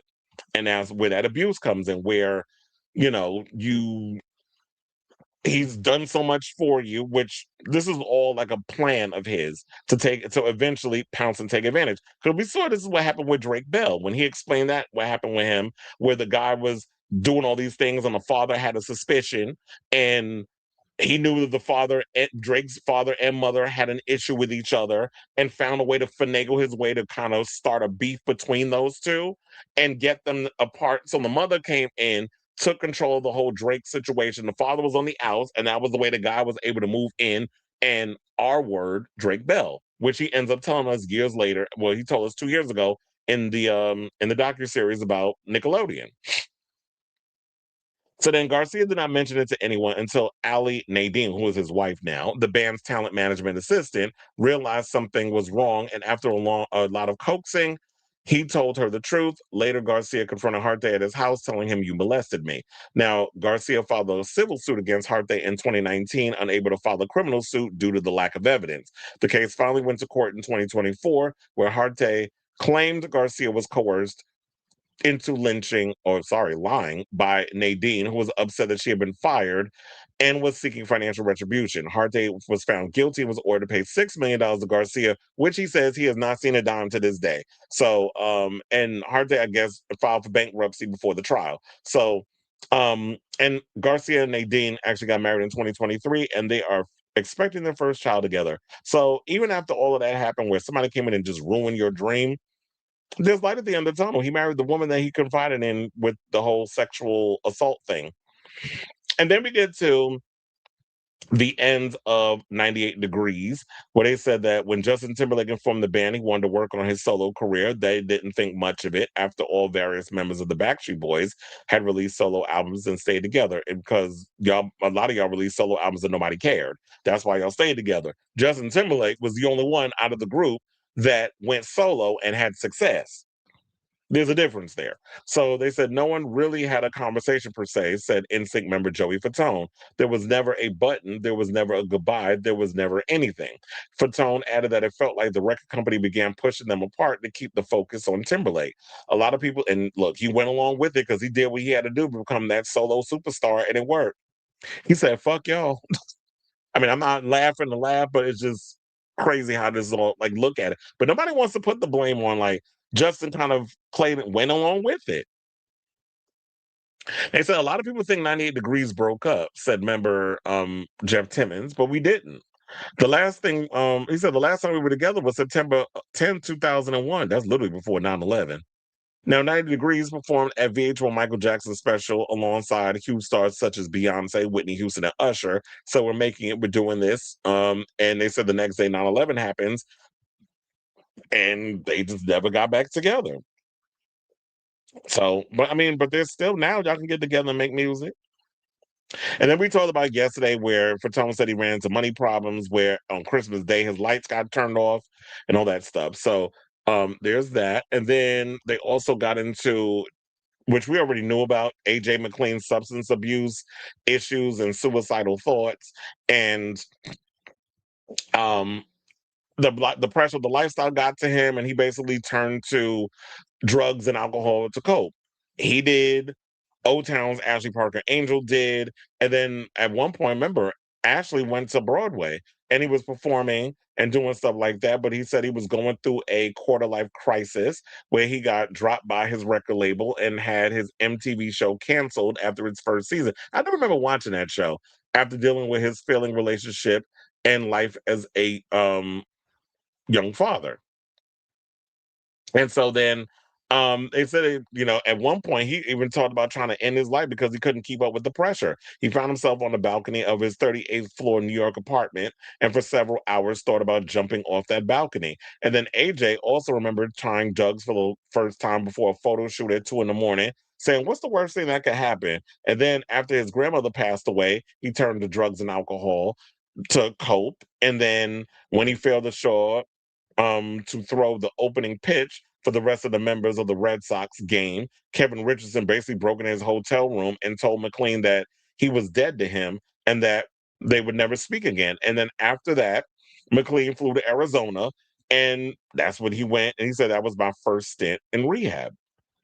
And so in 2021, he got sober for good and even reunited with his estranged father. So I think a lot of that kind of stems from that too. When you heal your inner child, I think that's when you get better. That's why I said that's what I'm hoping for Britney, because I want her to heal her inner child and she'll be able to become better and be able to get a hold of the reins of who she is as a person.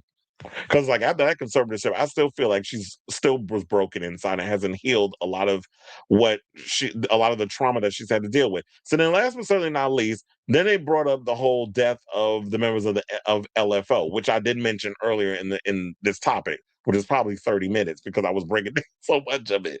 But so I remember LFO had the hit Summer Girls. I like the girl that wears Abercrombie and Fitch, which ugh. But after we heard the stories about Abercrombie and Fitch. But and yeah, so they had Summer Girls, Girl on TV, or was that the Abercrombie and Fitch track? I don't remember.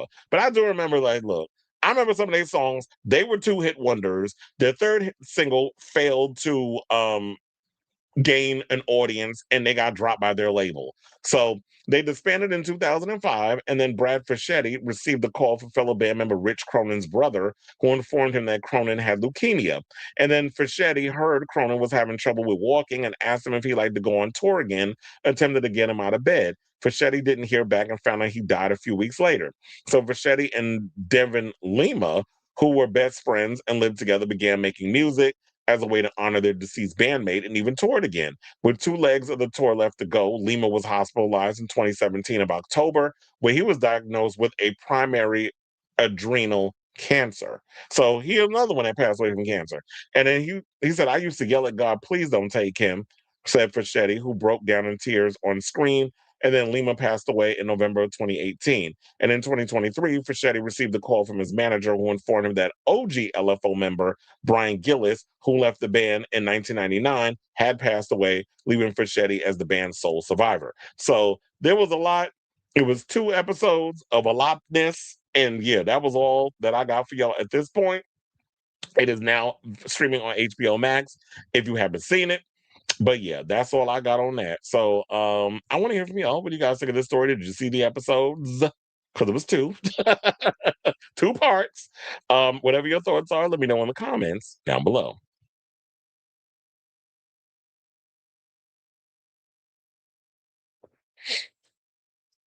It's like, yes, there's a lot up in here.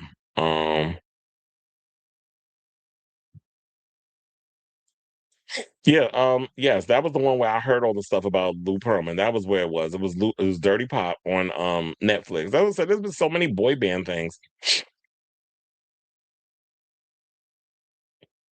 The story on Ricky Garcia broke my heart. That began when he was 14 and sadly forever in your mind. First of all, who is this funky ass bitch? First of all, your name is Funky Congress. Need I say more? Because you're funky, like your ass and your mouth. How you talk about 55-year-old man? Get the fuck out. You wish I was in my 50s. You talking about yourself, bitch. 55. Look how people on here be trying to read me about my age. And if I was 55, so fucking what? You wish you better hope to get to that age, sir. Since you want to come over here and try to read people on age, I can talk about whatever the fuck I want to talk about. And if I'm 98 years old, or 95, and I want to still talk about celebrity news, I will do that on my channel. Now where was I? Yeah, I didn't know. Yeah, I didn't know about the whole story about because I never heard of that group. The late '90s was boy band fever. There was too many to keep up with, and it said the only boy band from that era is is the group that did "Thank God I Found You" with Mariah. Yeah, I think didn't they do that? Yeah, it was 98 Degrees. I thought that wasn't 90 Degrees like that, but I think they did do that song. He said the AJ and the Backstreet Boys, like AJ said, well, shit, I can't even talk. Like AJ and the Backstreet Boys said, it took the Spice Girls for us to break through in the US because once Wannabe was everywhere, radio embraced us. There was no turning back, but nobody gives the British the credit because yeah, when the Spice Girls came out like what 95, 96. That's like when it started to kind of transition into that whole situation. It was the girl groups, then it was the boy bands because it was them, Destiny's Child. Like we started listening to them, then the boy bands started coming in. There was a lot of black boy bands in the early '90s, the late '90s. Yeah, that's what they were talking about. Is that in the beginning it was Jodeci and all and Boys to Men and some of these other groups, and then it transitioned to and in the late '90s because I remember like '93, '94. Like when you watch, and you know what reminded me of when I would watch shows like New York Undercover, they played a lot of those groups at that time and the hip hop and all that other stuff, and that was like '94. That was early '90s. So, and I know this because I started rewatching New York Undercover. That's why this is fresh on the brain. And then when you got into the late '90s, that's when they started going more for the boy bands.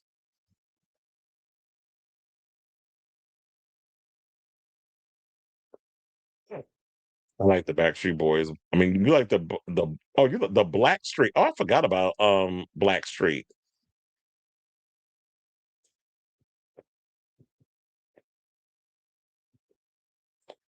It's even more disgusting with 98 Degrees being on Motown. Yeah, child, look. Is that now what is worse?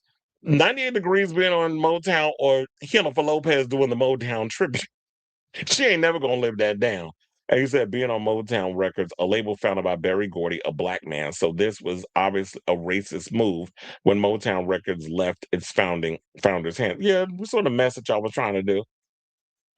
Chicken of the sea. Lou, you are the original Nicole. Nicole who? You talking about Nicole Scherzinger? Most of these boy bands were ripped off since the 90s. It was like most of the groups were 10K is nothing. That's just the sound, not the sound guy.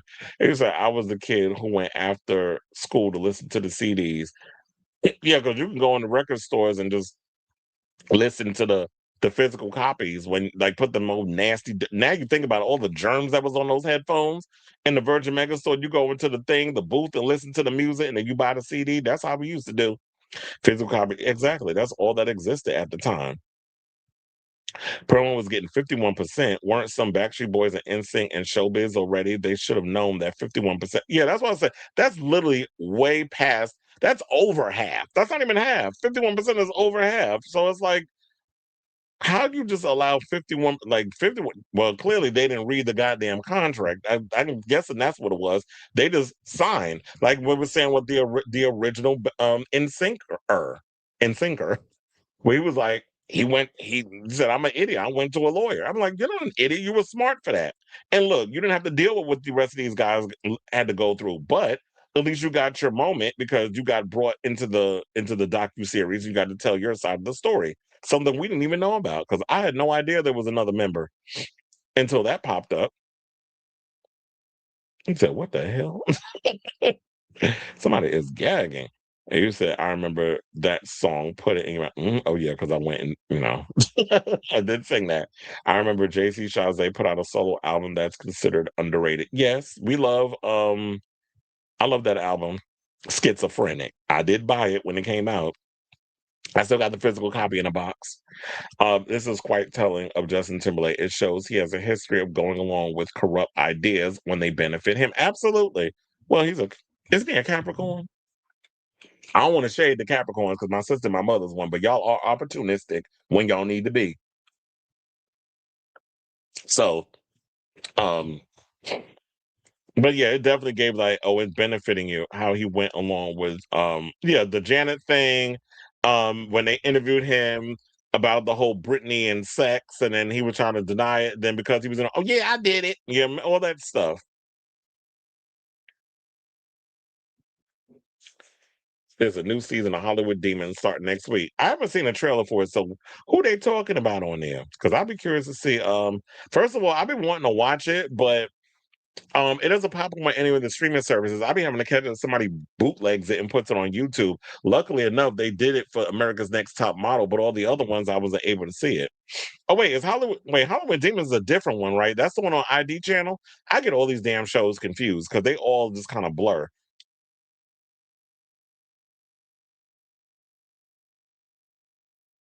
You said I worked on New Year Undercover as an extra a lot for their nightclub scenes. Funny enough, I was on New Year Undercover too. I was in the episode where they killed off JC, and that's why I met Michael Imperioli because I told you my teacher from high school was Hopper Cunningham, and she's an actress. She was in Taxi Driver, a bunch of other things. And she took us down to the set. I don't even think it was that far from my school, but because I went to school in Manhattan and they shot in Manhattan. So we went down. So I remember going on the set and Lauren Velez was there. Didn't get to meet Michael DiLorenzo, and I didn't get to see Malik Yoba, but I did see Lauren Velez backstage. She was changing. And Jonathan LaPaglia, who kept staring at me all of a sudden. I was like, why is this man staring at me? I mean, you know you fine, but why are you looking at me? But yeah, we was all backstage because she knew the people that worked in like the hair makeup people, like those were her friends, whatever. So she got to get us to go on the set and stuff, a couple of us.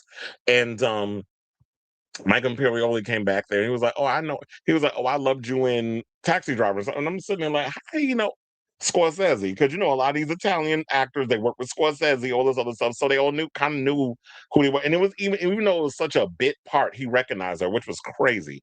But yeah, so there's my story of my new undercover story. So now it's true though. Well, Sailor Mermaid's in the building. He said, but that's the corrupt Capricorn. We don't claim. Oh, so it is true what I was saying. I was like, if y'all opportunists, you're opportunistic when it's due to trust. Now, trust me, I've been around enough Capricorns to know how y'all operate. Everybody's got they good and bad sides. Trust and believe. With us Virgos, we got our bad side too. I don't run away from it. There's an episode where they talk about the Jerry Springer show. Oh, I might want to see that. Oh, you said good afternoon. Where you at? If it's afternoon, where you? Because right now it's evening. It's 9 o'clock on the East Coast.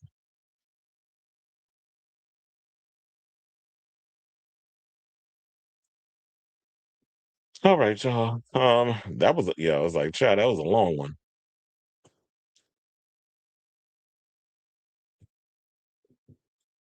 All right, y'all. So now let's get back into the show. How many more topics we got? Oh yeah, because that was a long one. Okay, so we've been down to our final four topics, which I thought I was probably going to be done earlier, but yeah, that boy band confidential that was a long. So I knew that was coming. So anyway, so we are down to our final four topics. Before we get to those final four, if you could please do me a solid and hit that like button. If you're even though according to some, since I'm 55 years old. If you can please hit that 55-year-old button, hit that like button, that subscribe button for this 55-year-old man looking at y'all, even though I ain't, it's a long time before my ass sees some 55. First of all, I'll be 55 10 years from now. You tried it. So you trying to come for me and read me about my age. I just told you how old I am. So anyway, so hit the like button, to subscribe, all that good stuff, because people trying to come up in here and read me and tell me I'm old. Well, I look good for 55, bitch. Okay.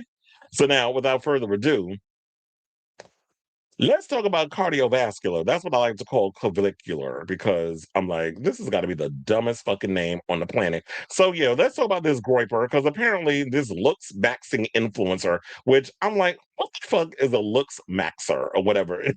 But I mean, here's the thing: if it's got to do with your looks, I'm not gonna hold you. He's cute. He's not unattractive. He's a good-looking guy. It's just you just surrounding yourself with the wrong people for attention, clout, all this other stuff. So yeah, I'm putting this picture up here because this really look like now because of what happened with the whole OD and then putting the thing on his face and it got all scratched up. So looks maxing influencer and streamer Clavicular. You know, every time when I say them, I think of Chameleonaire. Remember Chameleonaire? Is speaking out after being hospitalized on Tuesday for a suspected overdose, saying just got home. That was brutal. All the substances that are just a cope, trying to feel neurotypical while being in public.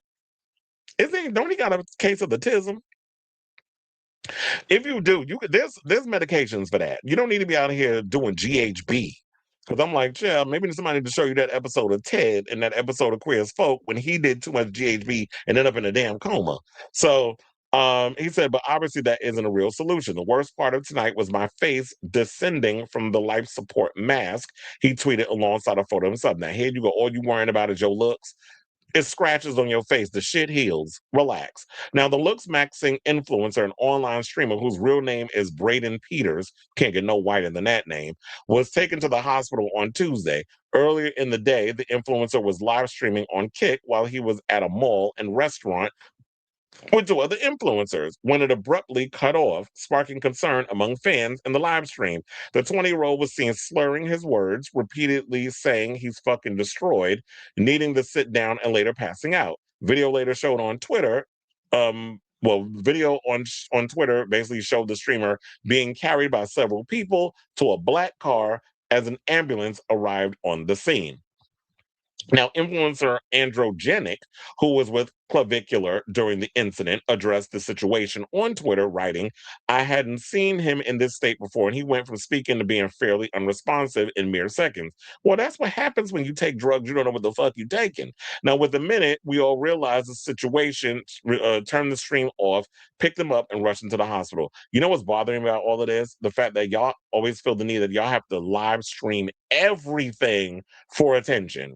And that's the sad part about this whole thing is that this generation, all y'all are more concerned about is I got to live stream this, I got to do this, I got to do that. And this boy is just in this dire need of wanting to be loved and liked and things. And I'm not excusing him because, look, I was going to say, if he were to leave the union from this OD, I'd have felt no ways tied because you run around here being openly a groiper, a racist, all these other things. And when this was brought up to him a couple of days ago in that 60 Minutes interview, he got upset and walked out of the room. So now y'all want to sit up here and talk about snowflakes and all this other shit that's going on with us far more Democratic progressives, because I ain't no damn liberal. I'm more progressive than anything in a lot of my ideology and my thinking process. So I'm more Hassan Piker than a lot of these centrist bullshitters.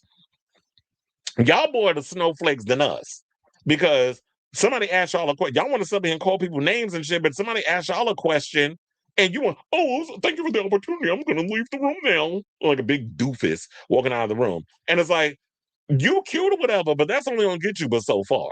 Because this is the same one that, look, he's insecure deeply about his looks, but look, the boy spends time in the gym. He's fine. Look at him. Look at all that. Look at that. Look at that body. Look at that body. Don't I look sexy? Don't I look sexy? He's giving that, empire. So now, influencer Androgenic, who was with Clavicular during the incident, addressed the situation. Now, Clavicular has gained recognition for promoting looks maxing due to self-obsession with being aesthetically pleasing. Looks maxing is known as an online trend popular among young men that focuses on maximizing physical attractiveness.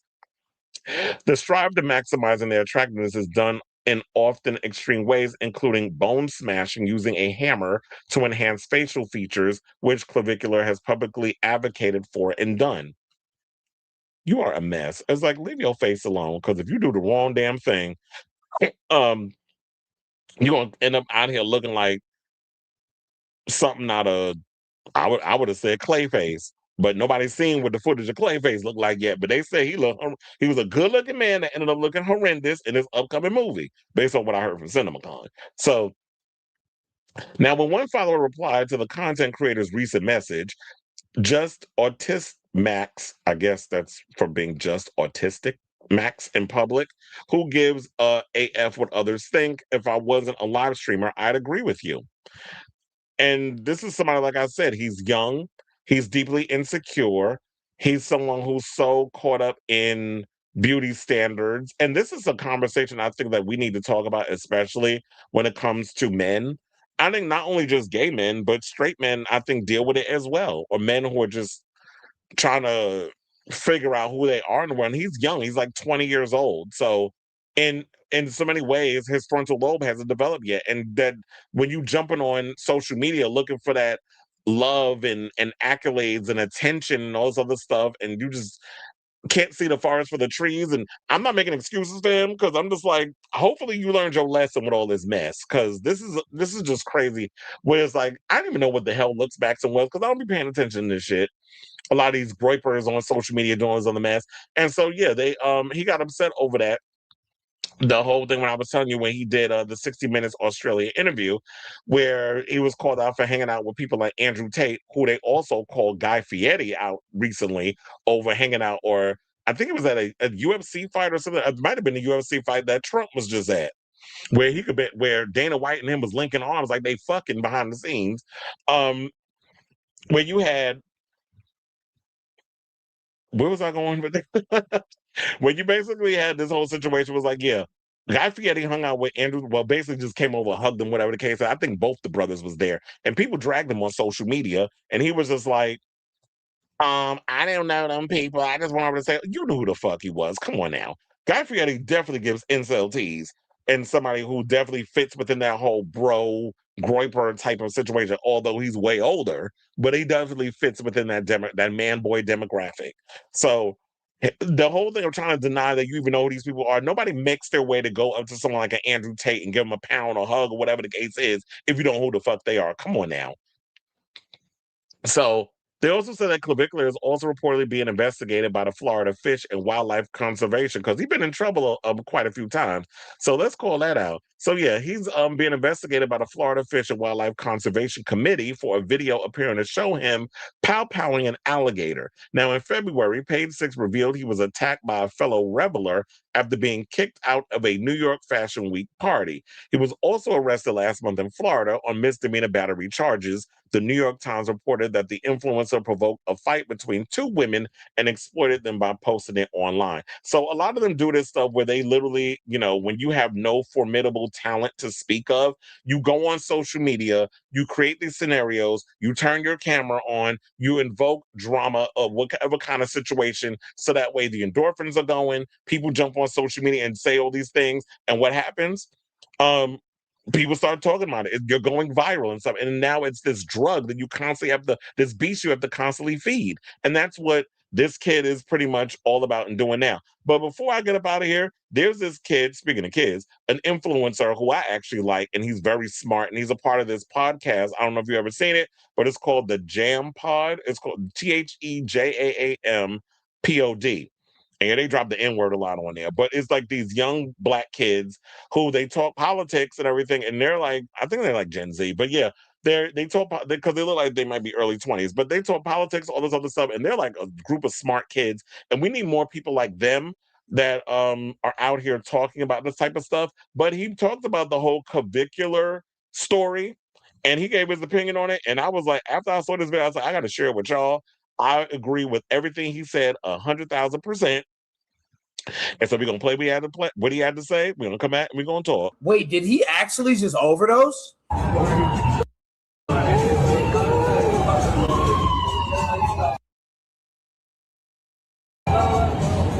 This the shit that be going on in these fuck niggas' heads. The nigga overdosing and his homie said, "Hey gang, you want an Addy?"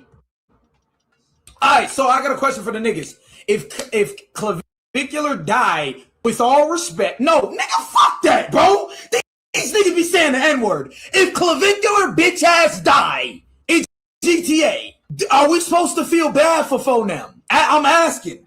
If this bitch nigga die, are we supposed to feel bad for him? Y'all niggas be falling victim to the consequences of your own fucking actions, and then be wanting niggas to be empathetic to your situations. In that same breath, though, we'll see Renee Good and see Alex Pretty them get shot in the fucking head, and it ain't fuck them niggas. See Breonna Taylor get a nigga run up in her crib and say fuck her. See George Floyd get his neck knelt on and say fuck him. Nigga, fuck this. this nigga, bro. I'm sorry, bro. I'm not finna be doing this whole bullshit ass condolences or like, prayers for him. No, bro, this is a nigga that is a Nazi, that is a bigot, that is race. Like, what are we talking about? He is literally dooming a generation of children with the shit that he's putting out in the fucking world right now, bro. So no, bro. I'm gonna answer it for you. We not gonna be sad if something happened to the nigga, regardless if he make it out or not.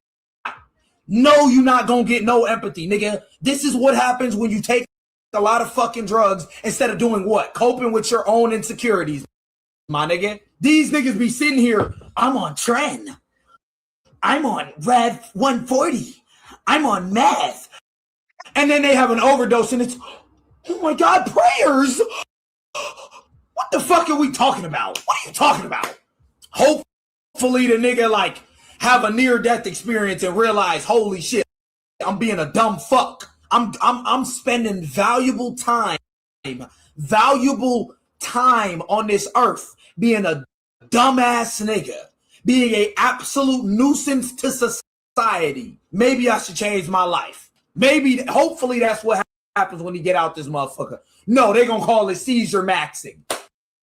Overdose maxing. Seizure maxing. But he's absolutely right. And you know what I gotta say about that? Like the old song says, I don't feel no waste time. Or in the words of, as this emoji of right here of Dolph Lundgren and Rocky IV, if he dies, he does. So that's how I feel about the whole situation. I don't feel no way sad about this idiot. If y'all gonna be out here doing stupid shit, as they say, play stupid games, win stupid prizes. So I say all this to say, what do you guys think of this story regarding cardiovascular? Yeah, I changed his name and what? Being an idiot. And now looking for sympathy and empathy because he did something. He put himself in harm's way for what? Virality and is shocked of the repercussions. So whatever your thoughts are on this matter, let me know in the comments down below.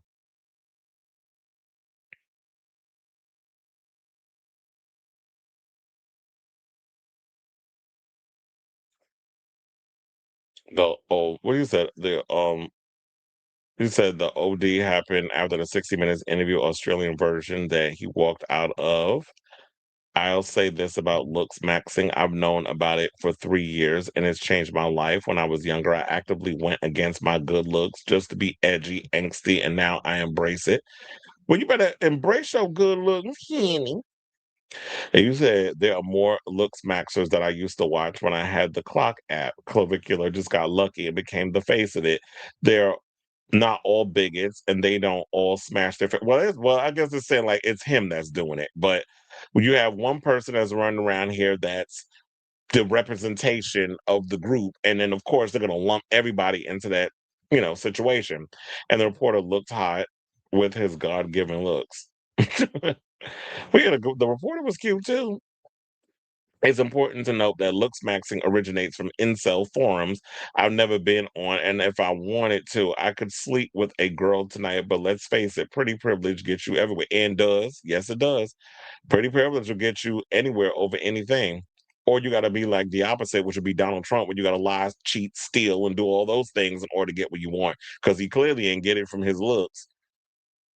There are many real variations of looks maxing that I've actually tried. Potassium maxing, carrot maxing.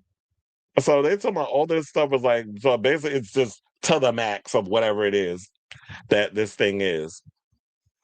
You learn something new every day. That's why I said shout out to the Gen Zers that be in this show that could teach me some things, because I can't keep track of everything that's going on.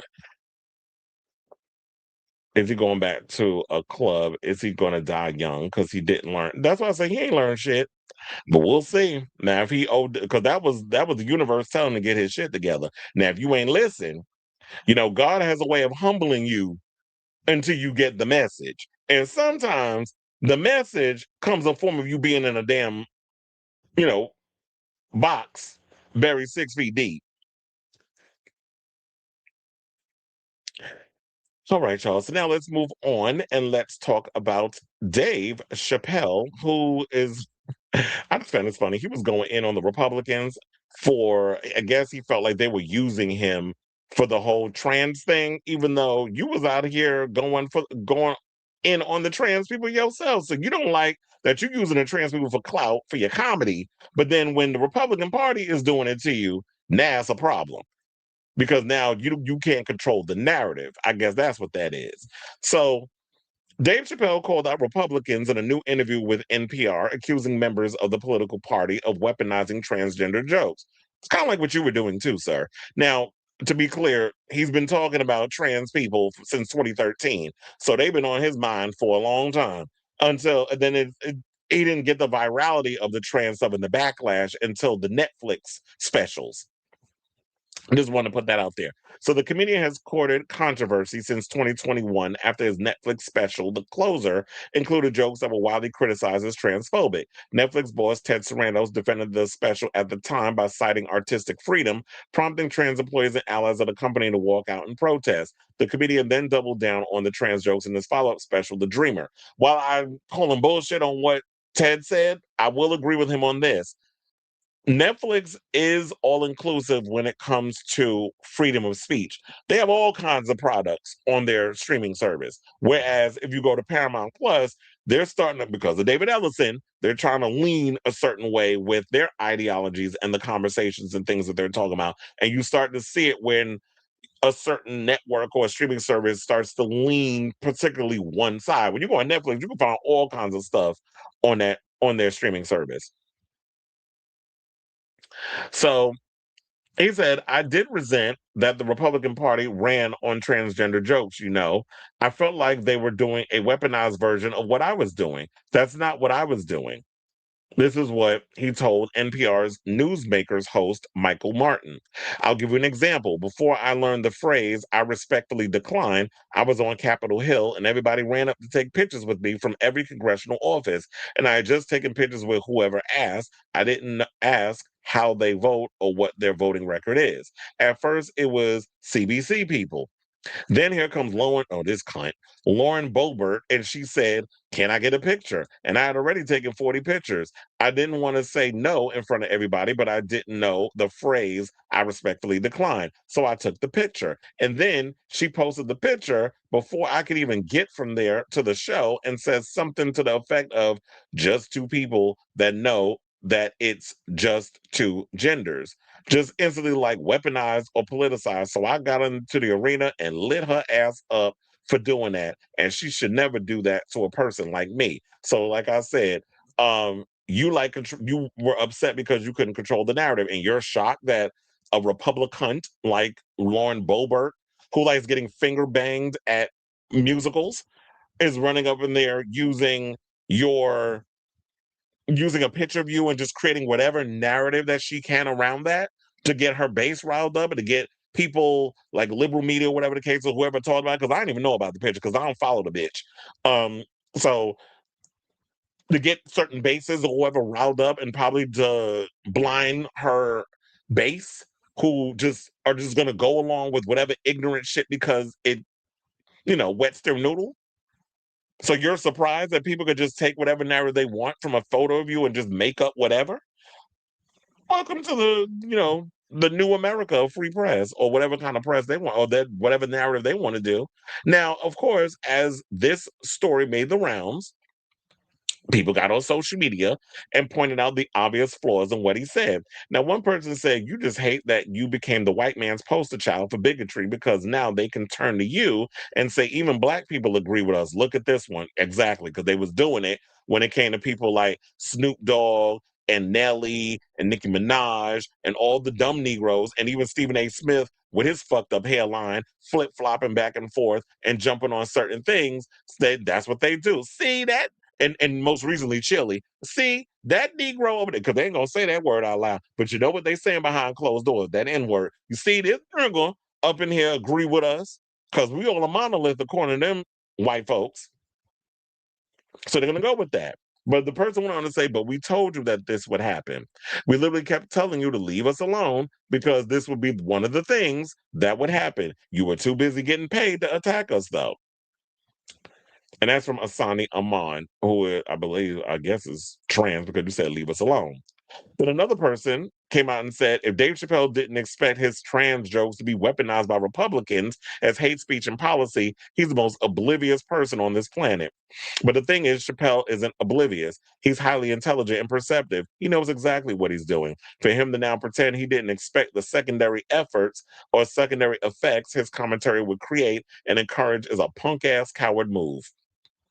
And last but certainly not least, another person tweeted, the problem with making edgy jokes that punch down on vulnerable groups is no matter how you do it, no matter your intent, you're empowering bigotry. Dave Chappelle jokes weren't weaponized. They were accurately interpreted as being defamatory of trans people. So, and he's had a long professional relationship with Netflix. They've always stood behind him and a lot of the jokes that he said. And I'm glad they give him the freedom, but you have to realize with that freedom comes consequences. So when you're going to punch down on people and tell jokes at the behest of others who can't defend themselves, and don't get me wrong, I've said it many a times, I live for an offensive joke. I like when somebody says something, but you got to be clever in your delivery of the offensive joke. A lot of y'all like to punch down. You're lazy with your insults or your jokes or whatever the case is. And then when people feel away, because I don't want to make it seem like people just being sensitive, but you're not clever with your insult comedy, then yeah, we're gonna call it out. Like, bitch, I mean, at least if you're gonna come for the gays, you're gonna come for the trans, you're gonna come for this one, make the shit funny. At least have a good setup with the whole situation, but you couldn't even give us that. But because Dave Chappelle be up on stage with his little cigarette and standing there doing with his little whiny voice and all that other shit and saying his little reads that y'all, oh yeah, he says it, but the shit ain't funny though.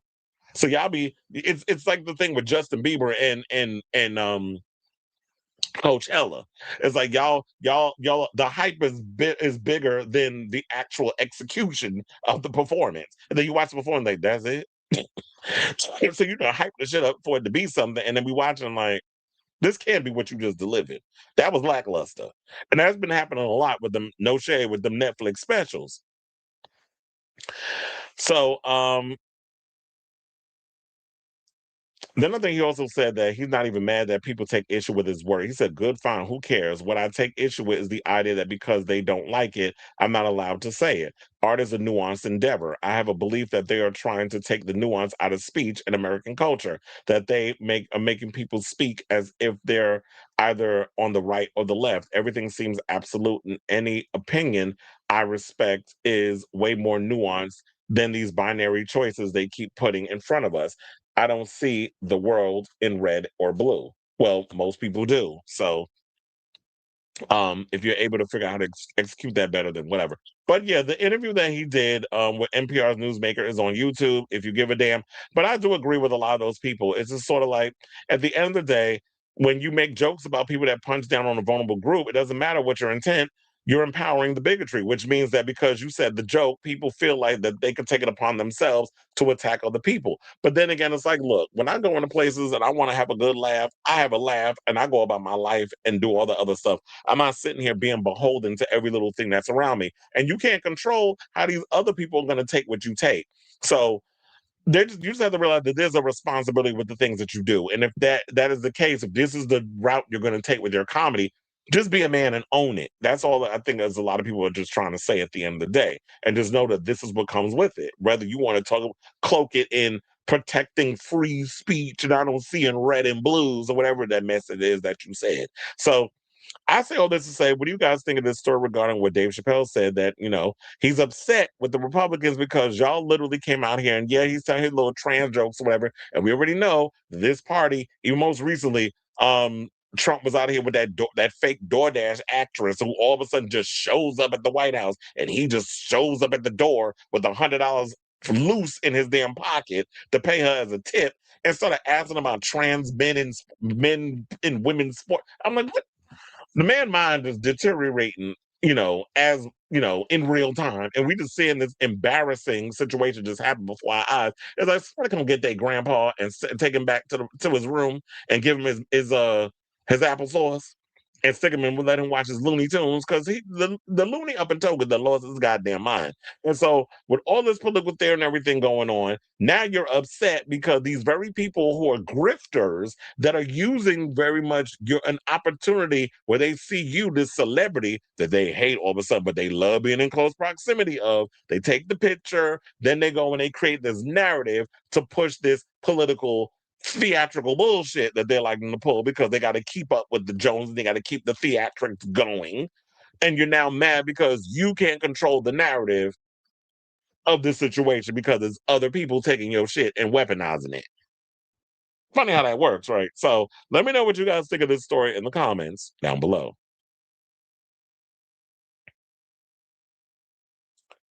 So Dave really thinks he can gaslight us about his well-documented... Apparently. Sometimes I was like, really? The hypocrisy is sending me in this post. That's why I was like, I couldn't wait to get to that damn story. All right, y'all. So now let's get into the rest of the show.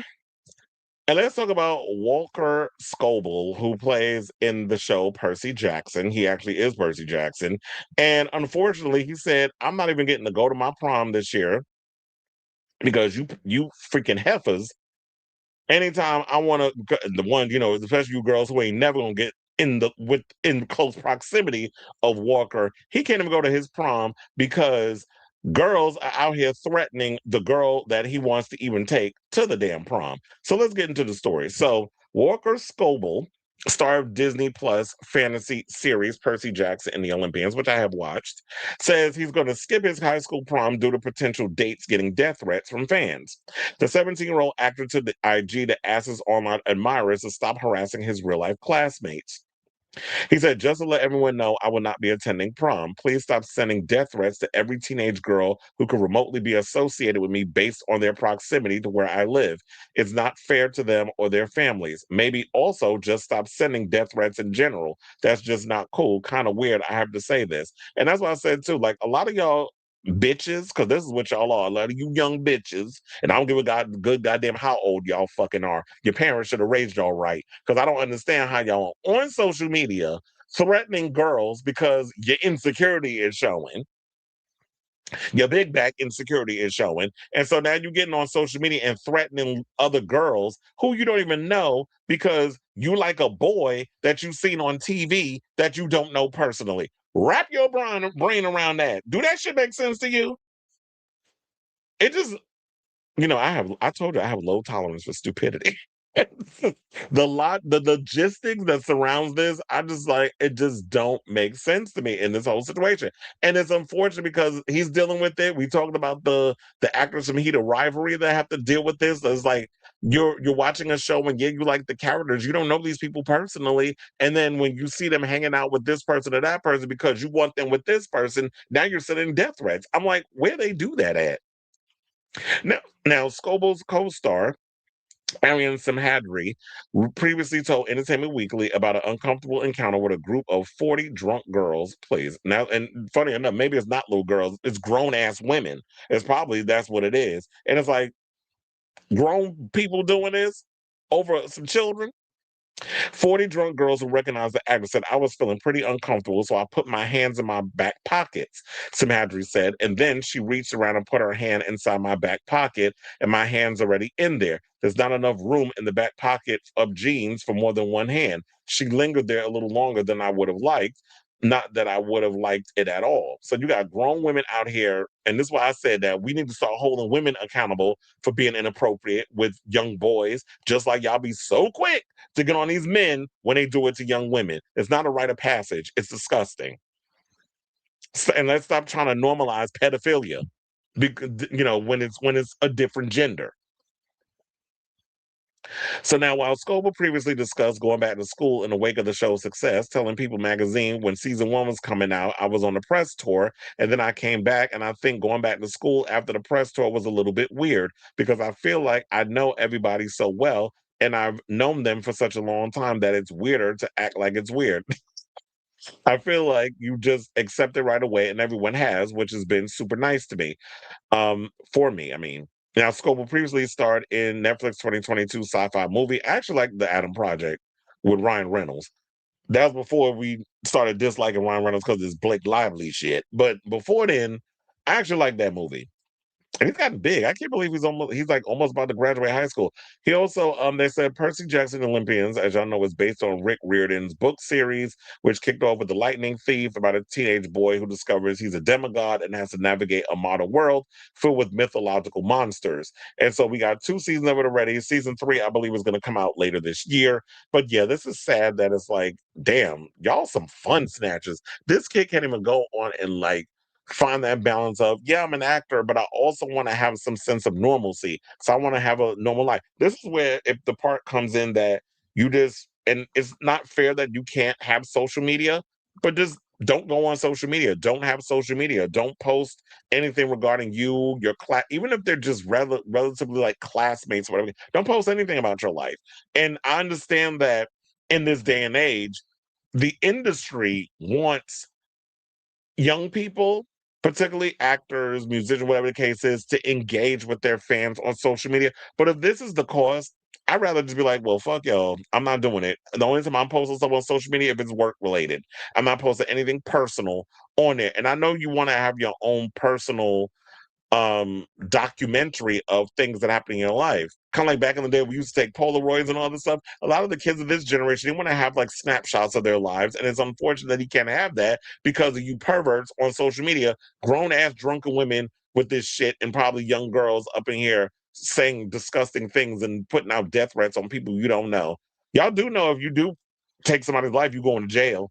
So if you want to feel what it's like being in prison with some big bitch named Tiny, then you go ahead and take them people's life because you want a boy that you'll never ever be able to have be in close proximity with ever in your life. So I'll say, oh, this to say, what do you guys think of this story regarding, this is a story in general. I just thought, like, when I heard this, I just shook my damn head.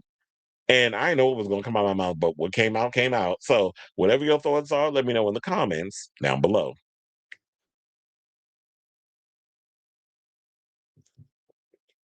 Similar story. Olivia Rodrigo was spotted with the frontman of Geese last night, and my jaw immediately dropped and my heart shattered because he's my celebrity crush, and her sad ass just stole me. Look, how do you think I was feeling when I seen Pedro Pascal out here with this man that wasn't me? But they was talking about he a Zionist. My heart was broken. And then Danny Ramirez seeing him with Jessica Alba, flat ass, and I was feeling the way too. But I'm like, look, let me stop fantasizing about these people and get real. I be having my moments, but I don't be going on social media with death threats. It said, but I would never go out of my way just to make her feel bad because she probably dating my celebrity crush. I'm just a fan. Didn't Geese perform at Coachella? He said, I'm just a fan looking at them from my phone. I'm at peace with it. Maybe they'll break. But we always hope for the breakup part, right? He said so many actors don't have Instagram because the press for whatever film or TV show does most of the work. Many musicians have an Instagram account they don't even run, only to promote their tour dates. That's what I said. I think at this point, if I was to ever get at that point in my career, I would just hire a social media person to handle my stuff. It'd be somebody young, of course, because I'm like, I'm gonna let y'all handle it. I don't got time to deal with this full bullshit on social media. So you can handle my whole social media stuff. Now I might still do the Facebook, but the Instagram and all that, I might even jump back on TikTok. Might. But all the other stuff, I might just be like, no, I'll let you handle it. All right, y'all. So now let's get into our final topic. And let's talk about Bennifer. That's Ben Affleck and Jennifer. I just had to find a way to slip Jennifer up in. But yeah, so it looks like they finally have come to a resolution with this whole house situation because, they had this $60 million house that they've been trying to sell for the longest. Ben already moved on, got his own place. He bought his place around the time when the rumors were swirling that he and Jennifer were breaking up. And then we found out that it was true that they were breaking up. But Jennifer is still staying up in that $60 million house. And he was ever the gentleman. He basically gave up his portion. He was like, I'm giving you the $30 million. I don't want nothing to do with the place. Have at it. If only Brangelina, that's Brad and Angelina Jolie, could come to the same resolution, but she too damn petty because Brad is trying to put all this shit behind us, and I truly believe Angelina's the issue in a situation. Based on some of the stuff I was reading and the stuff I was gathering, Angelina, you the problem. Because Brad trying to move on. Now, I'm not going to. Now, I know we should be talking about Jennifer and Ben, but I just got to get this Brad Pitt Angelina thing out first.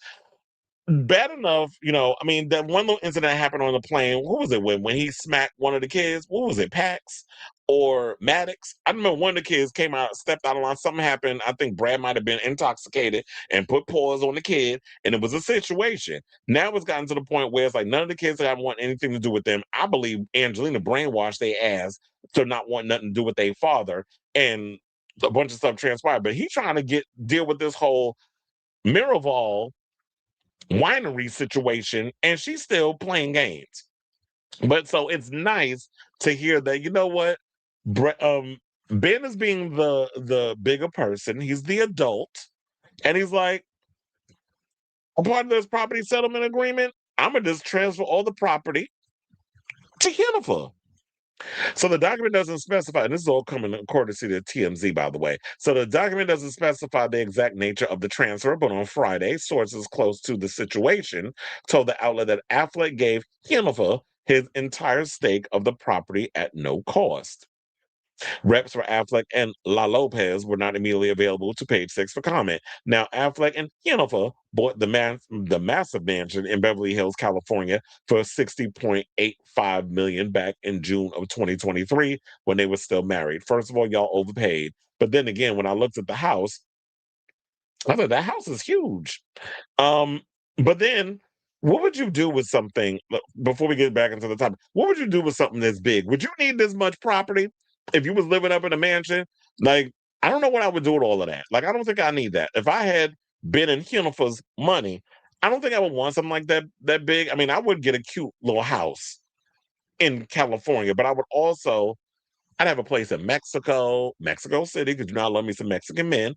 I would probably have me a place in Thailand. I would also have me, look, I've been thinking about this, can't you tell? I would also have me a place in like a penthouse in New York.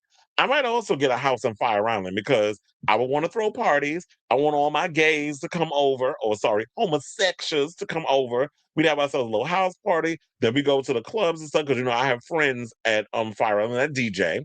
I think my friend Twisted D is gonna be doing a show out there this year. I got to check that out. So, I have friends that DJ out there. I know some of the promoters and things. So I'm like, I would definitely want to go down there and have a spot. And if I need to go down to the parties or whatever, I would do that. Just stay away from them deers, because they got the ticks.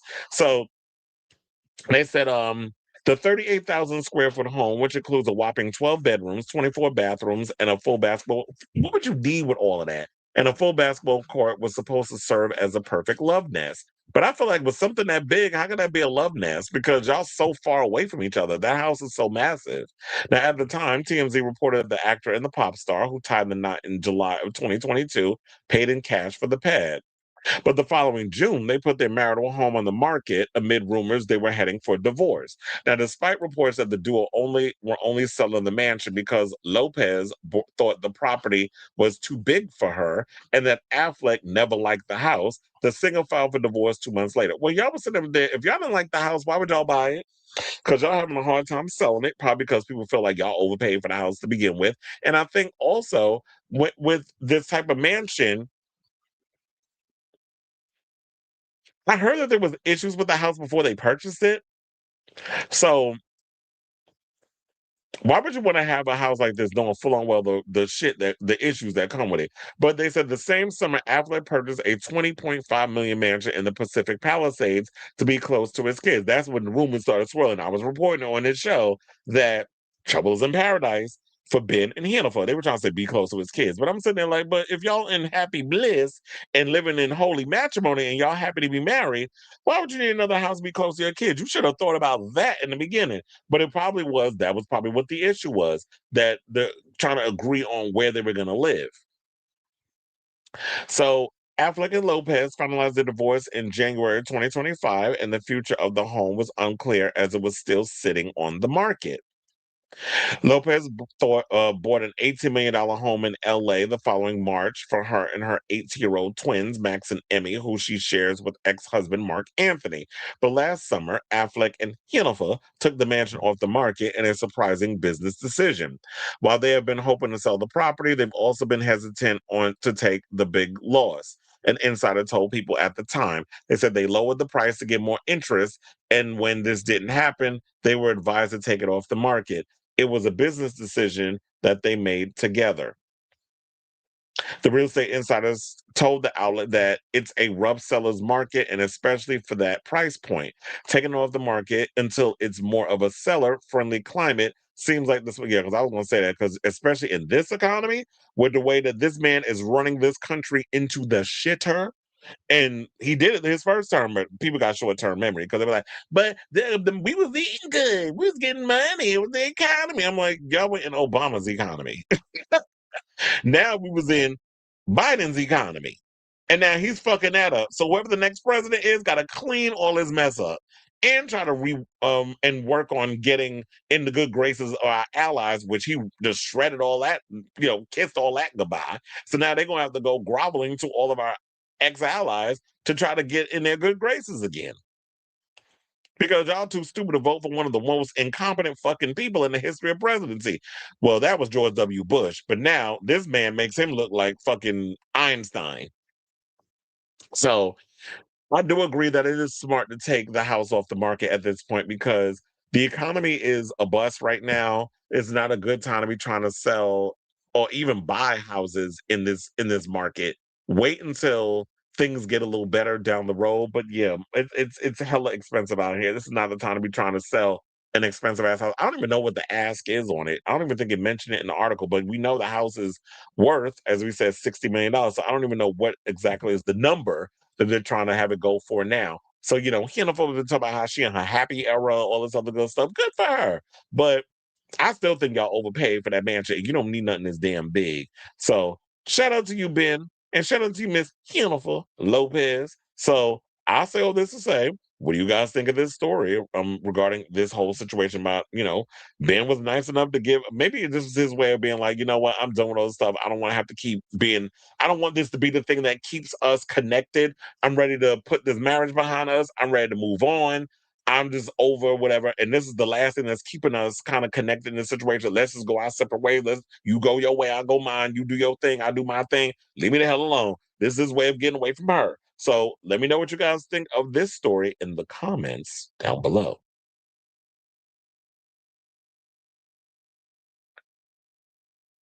Before you go, who's your final winner pick for season 18? I'm crossing my fingers for Darlene, Kenya, or Jane will probably win Congeniality. I think the top two is going to be between Darlene and Mikey. My number's on Mikey, but some people think it's going to be Darlene. What if that is like the ultimate upset? Everybody's like, and the winner of Drag Race is, the next Drag Race superstar is Darlene Mitchell. They're going to be like, bitch, what? But I do think it's going to be Mikey. So that's my pick. I don't think I would have in the beginning thought it was gonna be Nene Coco, but the way that she's been coming across this whole season, she's been on this losing streak. So I cannot see her winning this season. I definitely think that it's gonna be Mikey Meeks. But this has just been a crazy, weird season that I'm ready to put behind me. I feel like it's gonna take me a couple of years to want to give this season a rewatch and then feel like, you know what? Season wasn't that bad. Kind of like how I approached season 7. When season 7 first happened, hated season 7. I was like, can this shit be over? And then years later, I was like, season 7, yeah, it had its moments.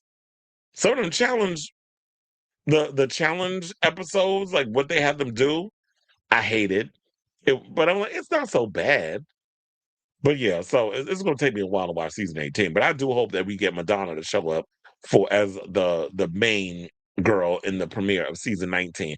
Because after Cardi B, where do you go with who the new, the season premiere guest is going to be?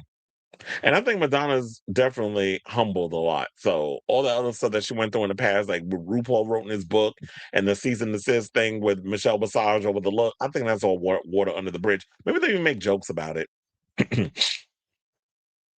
But yeah, I could definitely see Kenya Pleaser getting Miss Congeniality. Or if Darlene, Darlene could get it. Can you imagine if they gave it to Dee Fuego? Like, you didn't last long enough to be Congeniality. That's too big a house for a couple that was about to be empty nesters. That's what I was gonna say. Because yeah, um, I don't know if Jennifer's kids are going to college. I mean, they're 18, but I don't know if they're going away. But yeah, you're gonna be an empty nester, and Ben's kids, yeah, they come over, but they live with Jennifer Garner. So what would you need with all that property? You could have just got you a cute little house in the Pacific Palisades and kept it moving. You don't need no big ass mansion, but a lot of people out here like to floss and live beyond their means. Not saying that they couldn't afford it, because clearly they could, but what do you need with something that massive? The real estate market was bad during his last presidency. I'm scared DNC will force candidates because they don't have faith in progressives.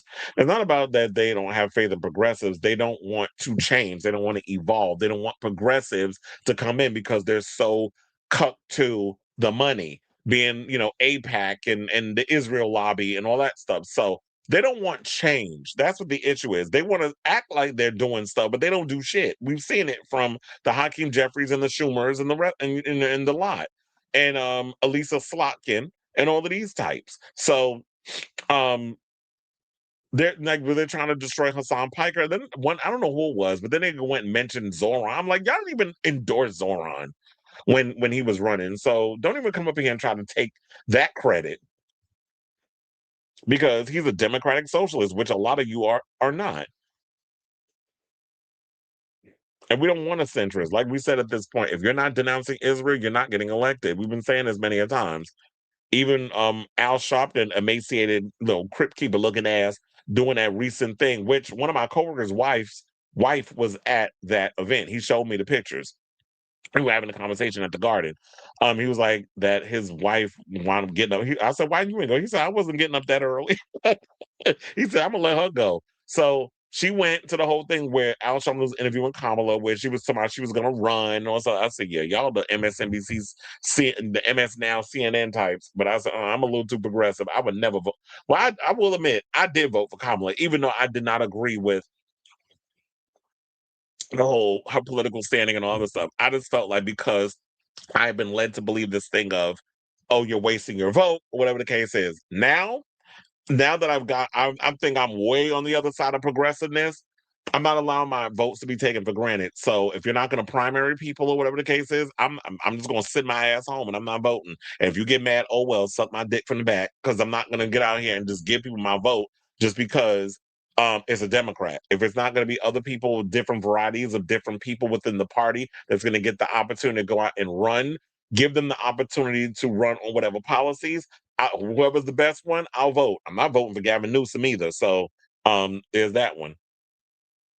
Word is Madonna might be headlining Glastonbury for all 3 nights under strict rules. No other stage has performances and 2 hours of blackness to assemble her own creative stage.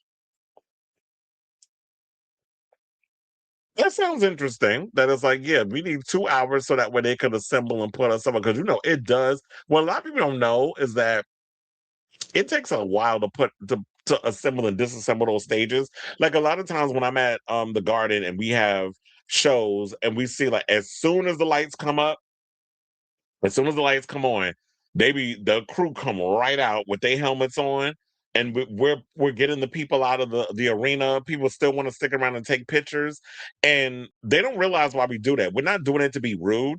We're doing it because these crews are on a specific time frame. They have to come in and take them chairs out. We have a crew of the people that work for us that take the chairs out and all that stuff from on the floor. And then you have the people that work on the crew of the artists that come in and take the stage apart and all this other stuff. They have a job to do. They're going to be there for a while and they're getting paid by the hour. So, and I'm sure they get paid a shit ton of money too to assemble and disassemble the stage. So you have to realize how much work that is. And they need to allow that to happen. So when a lot of times we're trying to push y'all out, that's why we're doing that. We're not doing it because, look, y'all had all night to take y'all pictures. You can't still be wanting to be in here at 12 midnight when the background is looking a mess and you drunk and you want to take photos of the stage being dismantled. Exactly. Anything but Newsom is that they might be agreeing to her terms. I think that's smart. I think that they should agree to her terms.